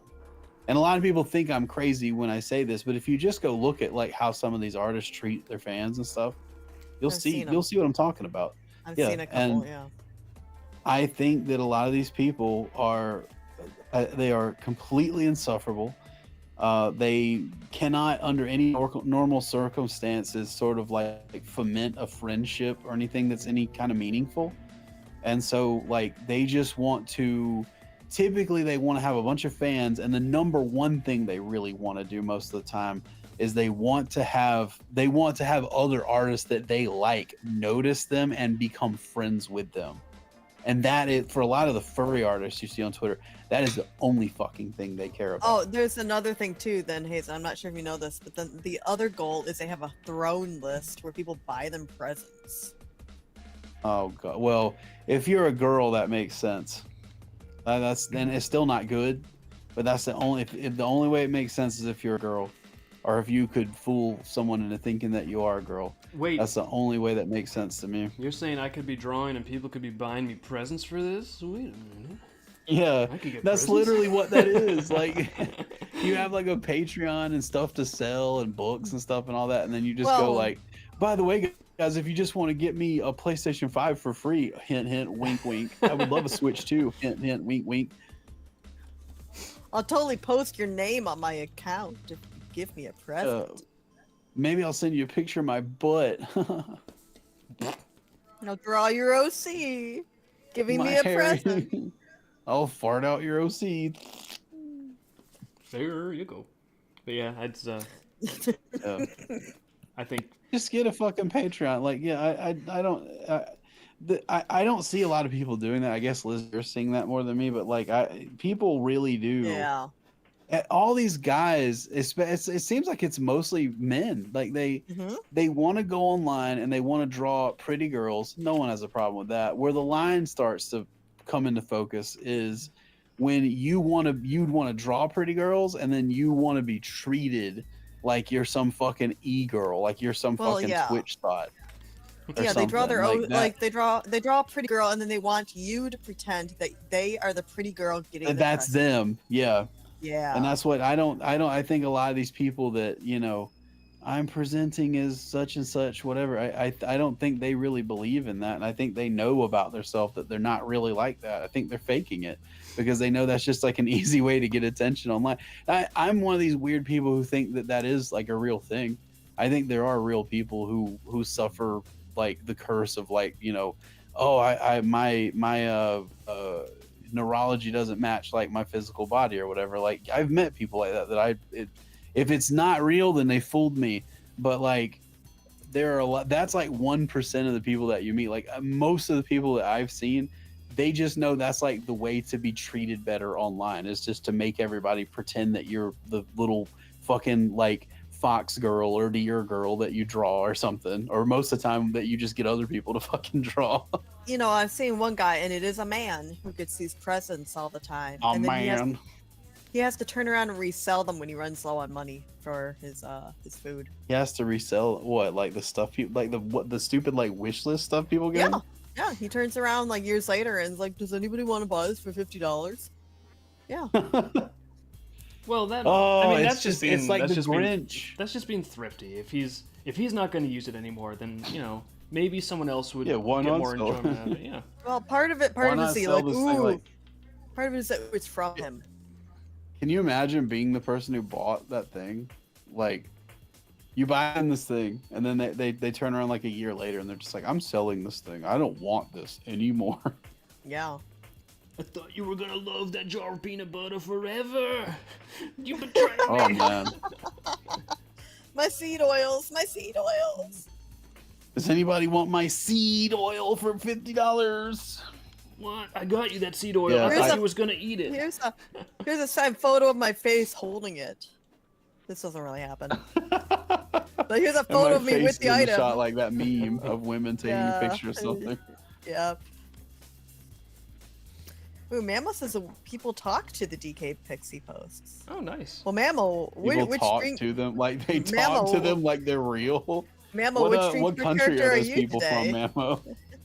Oh, talk to. I Do would. they know? My brain filtered that into That'll be like. some fun metrics to explore. My brain filtered that into talk about like oh, I'm commenting on this picture like. No, Like it's trying to roleplay. no, you're wrong. We're all wrong. They're trying to role play with like the AI. Hello, beautiful. Please come to Bangladesh. Man, you gotta start doing AI voices for love. I feel like It's gotta be Yeah, love. dude, do some videos and like role play back. Don't really do that, actually. No, Never that's- mind.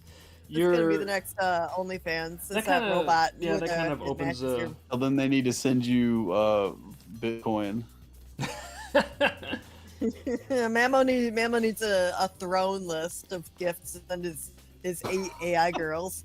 All Wolf. the gifts people will Wolf, mail them really? to Ukraine. Yeah, oh God. Yes. Wolf is in Ukraine. So is V. Ooh. Like trying to role play. Some of the stuff makes me so glad I never like. It's, at periods of my life, I've sparsely done like art here and there, and it makes me so glad I've never tried to make like an art account or like post art on my like Twitter or anything. Because like the people are really weird. Like I noticed like a lot of the Sonic art account, like people draw like Sonic art, Sonic characters and stuff. Like they always have no role play in their bio, and I'm always like I was always like, why do they have? Is that like a thing? Do people really try to just like pull up and do that? And like, yeah, it apparently is. How do you roleplay as Sonic? Gotta go fast. Feed me a chili dog. I don't So- fucking know, man. Are I don't we- know how anybody does anything like that. Are we but, walking the- into a landmine with making a role play game here? Are we bringing like a curse upon ourselves that we cannot Live extract? and learn! Yeah, I think so. But yeah, the guy, like, I did have one guy, like, from the Dream Chord once. He or I don't remember if it was that or like before that, but Man, some man. Dreamkeepers fan messaged me. I don't know how these people even find me, but like, some Dreamkeepers fan messaged me and was like, "So, do you have a like?" He was just like, "Hello" or something. You know, you always know you're in for a bad time when someone DMs you and they're like hello or hi or some other like what, like get to the fucking point. What I our time on earth is limited. Please explain what you want. And they'll do that, and if you fuck up and answer them, it's always something like really fucked up later, like, hey, I don't know, I don't want to give like an example, but like this particular guy, I don't even remember who it was, but they just messaged me and they were like, hey, do you have a favorite Dreamkeepers girl that you would like to see not safe for work of? And this was before AI, so I was like, no. And I never heard from that guy again. No, that you know what that is? Well, there was a Discord moderator guy who was getting some not safe for work art and he doing favors for each other behind the scenes in Discord. That's Oh, the it bad might have. review. Yeah, it might have been. Trying to get something on like your that. good I've had graces I by giving have you had a porn. couple people. Yeah, I've never talked Yeah. about this, but like I've had a couple people like try to. I don't know what they were gonna offer. Like, you know, they're trying to like be like friendly with me or send me porn, and then be like, hey, do you think you could like rig the votes for the for like scum or like the fan art? I'm like, I can't. How would I even do that? Yeah. Honestly, I can't even do that. I'm like there's even ways to do it, but I'm such a butterfly that it hasn't occurred to me that there's It would cost you money. Like you would have to make Patreon accounts. Yeah, like what would I do? Would I be like, hey, I need to contact a Patreon coder and be like, give me access to your poll, like, I don't know, like, Well, it's no, a that- no, Patreon that's- poll. Or no. they might be crazy. Wait a minute. Hold on, Mamo. Like it was detailing one. No, here. this is about the guy who keeps posting to Mammo about eating some body parts. About eating Yeah, body parts? Did I miss part of One the conversation? What the Filipino guy fuck? keeps posting the same comment about eating their body part. What? Like which Like, body like part a is? vor thing, Don't ask Dave. I or is it like Use your I just imagination. want to know if it's vor or oral sex. we're It's probably oral. oh no, that would make a big difference. He's Actually, proposing via Twitter to a stranger to a picture.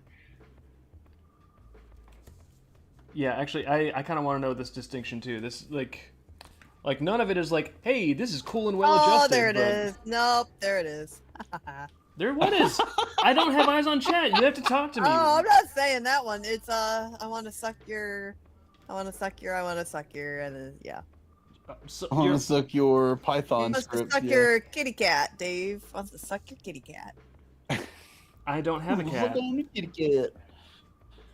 Okay. Yeah, I didn't know if it was like a where the wild things are kind of thing or something.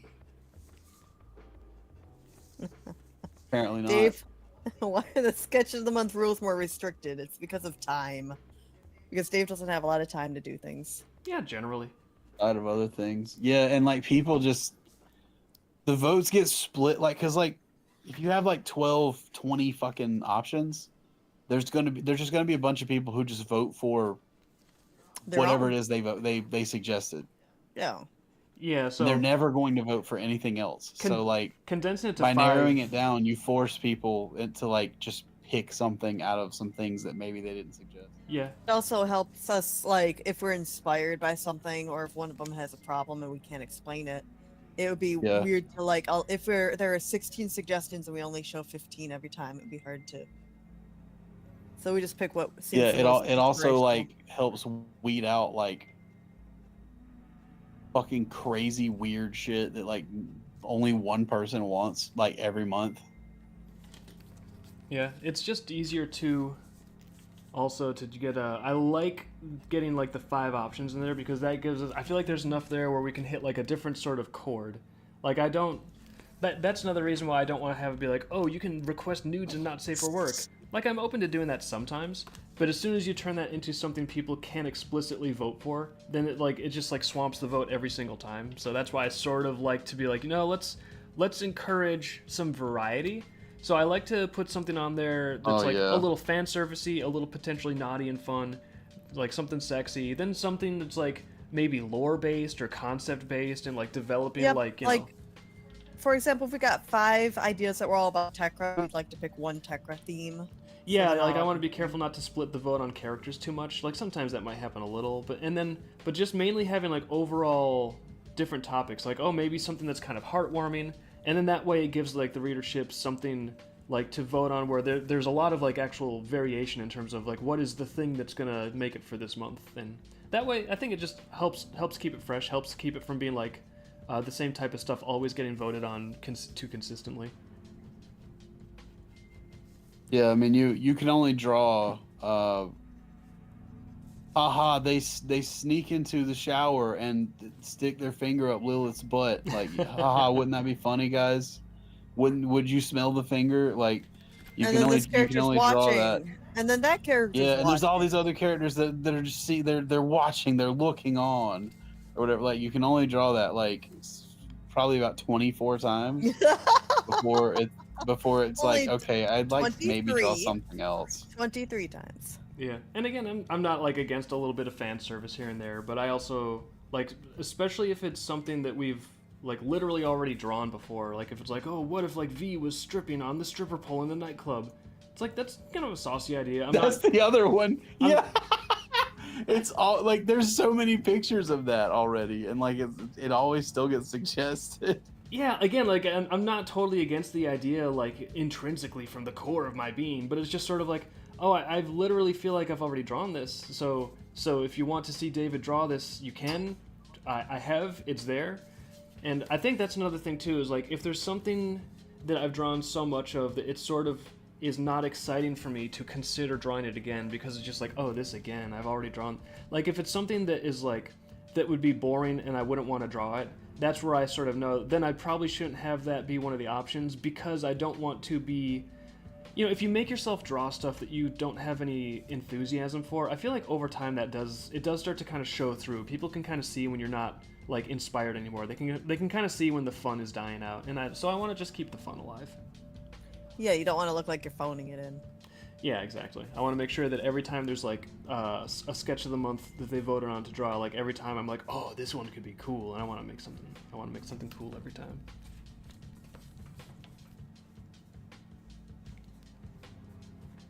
Yeah, I got these guys looking pretty good. What's the name of that gangster guy in the lower left in the middle? Lower left in the middle, the guy with like the scarred beak. The Jimmy Durante face, yeah. I have not named him yet. We could call him Jimmy Scarbeak, I guess. It works.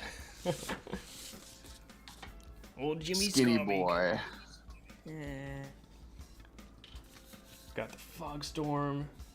Like, oh, Hazen, you weren't here. I was geeking out about this stupid spring press because I'm finally writing some stuff in the lore book about Spring like press. Yeah, the technology, how they have these hyper compressed springs, and there's like this big compression machine that they use to store energy in the springs, and I actually made like a floating lever system that would actually work for it, I think. Yeah, Hazen, when he designs things, they actually make sense in his head. It's kind of wacky time here.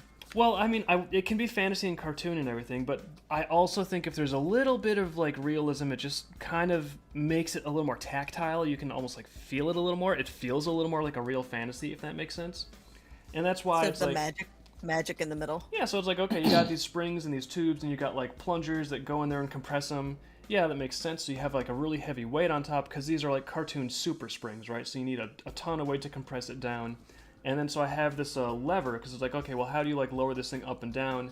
A lever would make a lot of sense, but then there's details like if this lever is going up and down, it's actually going to be not at the same place horizontally, and we need it to stay at the same place horizontally for this. So I had to make like a cam sort of thing for the fulcrum to actually move back and forth in, so it's got like a bit of a floating platform for that. And then like a stabilizer here so that this thing doesn't just like flop over. It's actually got to stay horizontal to, you know, have this thing consistently do. So there's like a bracket here that has like a horizontal stabilizer that attaches to it. Just like stuff like this where it's like, you know what, I'm not an engineer, obviously. But as far as I know, this might actually work. If these materials were real, this would actually be a functional spring press, and it just makes it feel a little more fun to me. Okay, people were asking, is that scythe in the left panel on that other page in the background? Is that scythe in the left panel down here? Yes it is. Actually, I'm going to draw the stripes on his face later when I look at a reference. I don't have a reference in front of me, but this is actually scythe. They go up the cheek. Yeah. So, small Easter egg there if people are like, wait a minute, I thought Scythe was in the Neons. What is he doing in this criminal cartel? It's like, well, technically the lore book is landing just a little bit before the graphic novel series. Hey, I got beef for you, sir. Like dinner? Beef? No. The no. good kind what of is it? Why is, delicious? why is Scythe, wait a minute, why is Scythe wearing that outfit if Vanth's dressing him? Well, she's also helping keep him stylish. Okay. That's not my lore.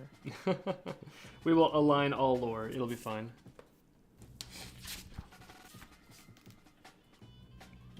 All lore will be consolidated. All these things.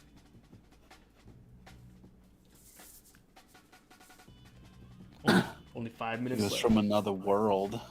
It's from another What? world. Another world where they This is also supposed to have be suits and a- ties. Do you have a nightmare tree, Dave? A nightmare tree. I mean, yeah, there is a literal nightmare tree in the story. Did you show something? I don't. You were flipping pages. Oh, Wait, this... what have you? Explain what you've got there. I can't. It's in the lore book. It's a secret. Oh, well, that's what they're asking about. Is that frickin' tree thing? Oh, well, this tree is really fun, but you'll have to find out about it later. Not Don't eat the fruit. Don't eat. Actually, yeah, don't. New tree. Like, no, like this fruit, yeah, like these are different entries in the lore book, so they're going to be like distributed with text that explains everything. But some stuff is good to eat, some stuff you do not want to ingest. It would be a bad idea. You know what? That looks like the graph tree. The That's graph a map tree then. Graph Yeah, tree. like this fruit. If you eat this, you'll realize that you're naked, and then the next thing you know, you have to pay taxes. Oh, God. On being naked. The uglier you are, the more taxes you pay. He should have The naked explained. tax. He should have just told them that instead of being like, "Don't do it." He should be like, "Because there's this thing called taxes, right?" Look, if you eat this fruit, this is what life is gonna be like. Okay, God's you're like, gonna have harmonization, tariff scheduling stuff you have to worry about. You're gonna have to worry about like health insurance. Do you want to do this? This fruit's your ticket there. "You want STDs? This is how you get STDs. Oh, you don't know what those are. Maybe you're lucky. Maybe don't eat the fruit." No, you know what God wanted them. No, Charlie. God wanted them to eat the fruit. God was just waiting, bated breath, be like, they're gonna eat the fruit. They're totally gonna eat the fruit. Yeah, this totally sounds like he set it up as like a little game. Like, all right, guys, now there's one They did it. thing. Fucking Family Guy bit. Oh my god! Oh my god! They did it! They actually did it! Oh, I knew it. I knew if I set it up and I said, "Don't do it." There's one thing I knew they would do it. They want to know about the tree. Dave. Well. Well. That's what God was saying when he came back into the Garden of Eden. He comes like mid-bite. They just heard like off in the distance, well, getting closer. You know, that's why God only made 2 of them, is because he knew better. He's like, I don't need a lot of these creatures. We're just gonna clear this out with one apple. And then they started multiplying. Who would have thought? And that is a rep attack. A Rapideck. I still think it's funny how it's like God's like, all right, the one thing that I want to make sure we never have happen is that you actually start to understand right and wrong in ethics. No, you need to remain totally oblivious and ignorant. I don't want you understanding anything about the nature of good and evil. That would not be good. Yeah. Fuck that. I don't want to understand either. I wish they never ate that fucking fruit. I'd way rather be naked with everybody else in some garden full of cool food. You can still do than, that. You'll just what be arrested. my life is like now. You'll just be arrested, that's all. I don't know though, because Go do that. like the chimpanzees Just never. be arrested. It'll be just like the Garden of Eden is paradise. Well, listen though, like, hear me out. The chimpanzees, right? They did not eat any of the fruit, so the chimpanzees should still be living in some sort of a natural bliss, sort of a state of nature. Yet they can do some very, very unpleasant things to each other. They have like chimpanzee wars, and their methods of killing each other are not suitable for talking about on stream because they're so savage. So how come they didn't eat the fruit and they're all having like a really, really bad time when it comes to war with themselves? They're not, because they're not in the Garden of Eden. Fault. It's Eve's fault. Well, we gotta She find ruined that. it for everybody. We gotta find that garden. I can't believe that's not an Indiana Jones movie yet. Indiana Jones and the Garden of Eden. That sounds like it'd be a layup. Yeah, why is that not? Well, that'd be good. It wouldn't probably be now, but Well, yeah, no. I'm sure it there's a would've been fountain back of then. youth. That's- Somebody will AI it. I think Make that it the good. Indiana Jones Make movies, it like old indie. yeah, they're always better when it's like some sort of Christian mythology. I think it just seems like it strikes the tone of the series way more accurately than when they try to do like Alien, Roswell type of stuff. It just kind of didn't feel right. Alien Goo Goo. Yeah.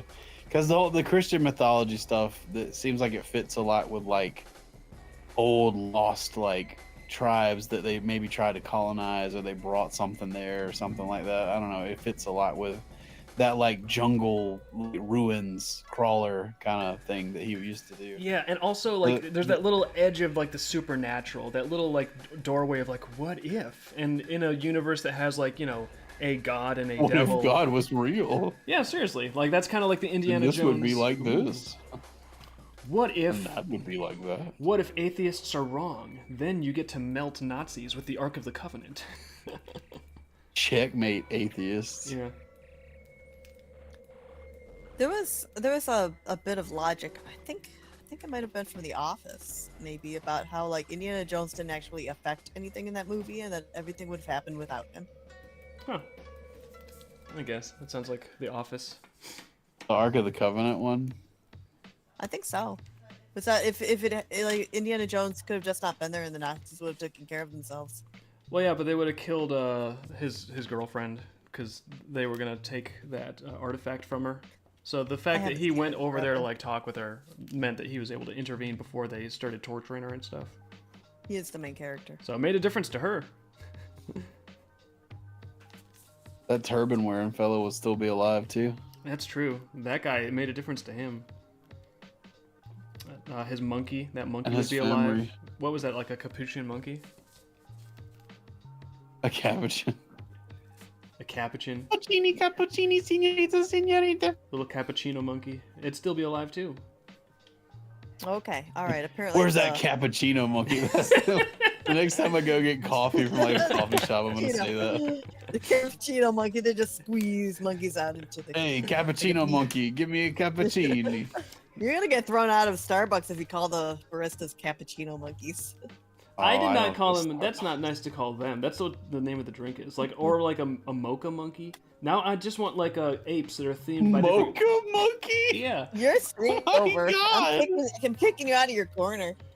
No, like having like monkey themed coffee drinks. That I feel like that's just like a combo that sounds delicious and There's whimsical. There's that one in Pittsburgh with the goat. If you like that one. Yeah, but a goat doesn't make me The laugh as goat. much. Like a bunch of cute monkeys. Like if there's like an orangutan orange flavor or something. I don't know. I feel like this. Ooh, orange coffee. Oh, they could make this like a zoo cafe. This could be cool. You're done. And Why they am could I call done? it Zootopia. Your stream's over. My stream's over. Oh, you're right. It is over. It's 9 o'clock.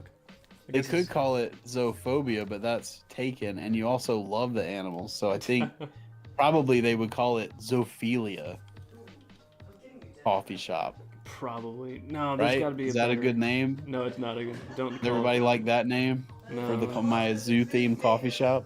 Strikes a little too close to home in the furry community, you know. And, yeah. Stu status. Oh, is a come big on. fan for that one. I know those guys love animals, so they're probably not doing anything crazy, right? You're in Furry Week in Atlanta right I think they're busy like puking all over hotels. Yeah. Yeah. That's what does. They're happy with the, you know, all the animal guys and everything. They're not doing anything that sinister, right? I mean, surely not.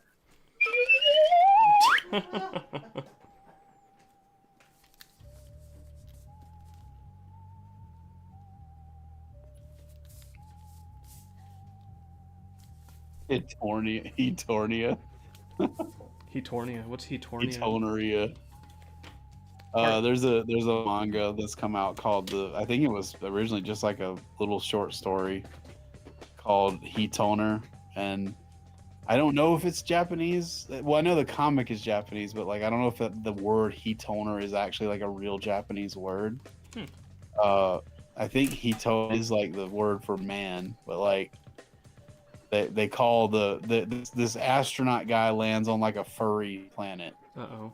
and there's this cat woman that's like all tsundere with him, and eventually she just kind of like lets it fly that like, yeah, I like him, I think he's cool, I think he's nice to us, why are we so afraid of like being hetoners, and like that's like their word for human lovers or whatever, even though, you know, I think there's like a legend of humans, like the humans aren't really like on their planet anymore, but there's like a legend or something of them. I don't know, I didn't read the whole thing. It's a cute comic though. Yeah, it sounds kind of cute. It'll probably get an anime sometime soon. Yeah. It's too popular for it to not get one. Mamos is cute and he made her model. Mamo knows about it. Cool. I'm sure you did. I think I saw that you maybe sent that to me or something. Yeah, I think I did see that you made a model somewhere. Well, Go download it. Go make some art with Mamo's Hetoner model Laura and make some Don't try to Dreamkeepers eat. art with his Dreamkeepers Laura's. Go do it now. Don't tell him you're gonna eat parts of it though, because there's not a lot we can do about that. We're not Don't tell him I'm gonna what? eat. Yeah, don't tell him what Parts body of her. parts you're Their gonna eat. parts? He's tired of hearing from people what body parts of his I'll eat Laura's you are gonna up. eat. That's all he hears about is people telling him, I'm "I'm gonna eat this part. I'm gonna eat that part." You can I'm eat gonna what, eat her finger. I'm gonna eat her eyeball. whatever. Have fun, but he doesn't need to hear about it. This man is making Laura's. He's too busy to hear about your eating habits. He doesn't. It's like weird like witches like picking what part they're gonna make a soup out of you. Somebody's sending him howling gifs too. Eye of Newt and toe of Nama. Yeah. Good. You should keep posting stuff then. Enjoy People that. like it, bro. Enjoy your See, fame. this is Emma. what you get. Artists. I know all the artists in the world are watching the end of the stream right now. This is what you get when you don't act like a bitch. Ah! When you just let people make fan art with like AI stuff and Or- you don't go to AI, it's really stinky and I like it. Like, you know, just shut up. Just let people make fan art of your stuff. And when they send you stuff they made with AI, if it looks good, just go, wow, that looks good, fam. Thank you for the fan art. You don't have to say you love AI. You don't have to say you hate AI. Just appreciate that somebody liked You your don't thing have to enough like to fucking low do key anything with threaten it. them either. Don't low key threaten the fan art people. Yeah. All we are Just like saying, just because it's really good, it makes you feel insecure. you is give douche. Mamo a chance. Doom, doom, doom, doom, doom. All we are saying. Yeah. Hey. Word of advice, Dave. Don't make AI songs of yourself, please. I don't know if there's really like a demand for that. I don't know. You're just doing it on your own. No, I like to sing just for its own sake. I don't need to be like, time for me to make this The sound. Muna and the Juna and the Springer. Yeah.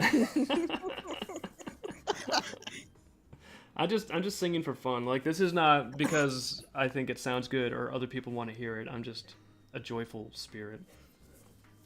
Occasionally. You're just a little songbird. Just a little songbird in your cage there. It's not a cage. I can leave anytime I want. But you don't. Actually, I'm about to blow your But mind you because won't. it's time for dinner. So, watch me leave my cage and get some soup in a big rage. Let's go now. I'm really hungry. All right, thank you everyone for hanging out with us a little bit, listening to us talk, watching us draw. Any final announcements before the stream is over? Yep, this month we got this month already we got Sally Dockies selling out. So if you're wanting a Princess Chipmunk, sorry I keep calling her a weird name I for some don't know who reason. Sally is. That's weird. Yeah, if you want a Princess Chipmunk Docky, you should get your ass over to the store, which I will link in the chat here in just a second, because it won't show up while I'm speaking anyway for a few minutes. But also the GarageBand Kickstarter, I will also link. It is coming up probably this month or the very beginning of next month, probably this month. So there will be some limited number of tier stuff like Dave's original artwork he did for a lot of the campaign stuff and the cover art.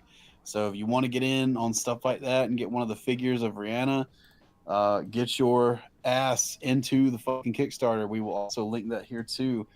And you can sign up to know when it goes live, because I don't know if we're going to be doing a stream for this one or not. Jason's real camera shy, so I'm not sure that we'll be doing a stream to launch this one. 'Cause it won't be Rihanna's not. fun without Rihanna likes Jason. her guitar.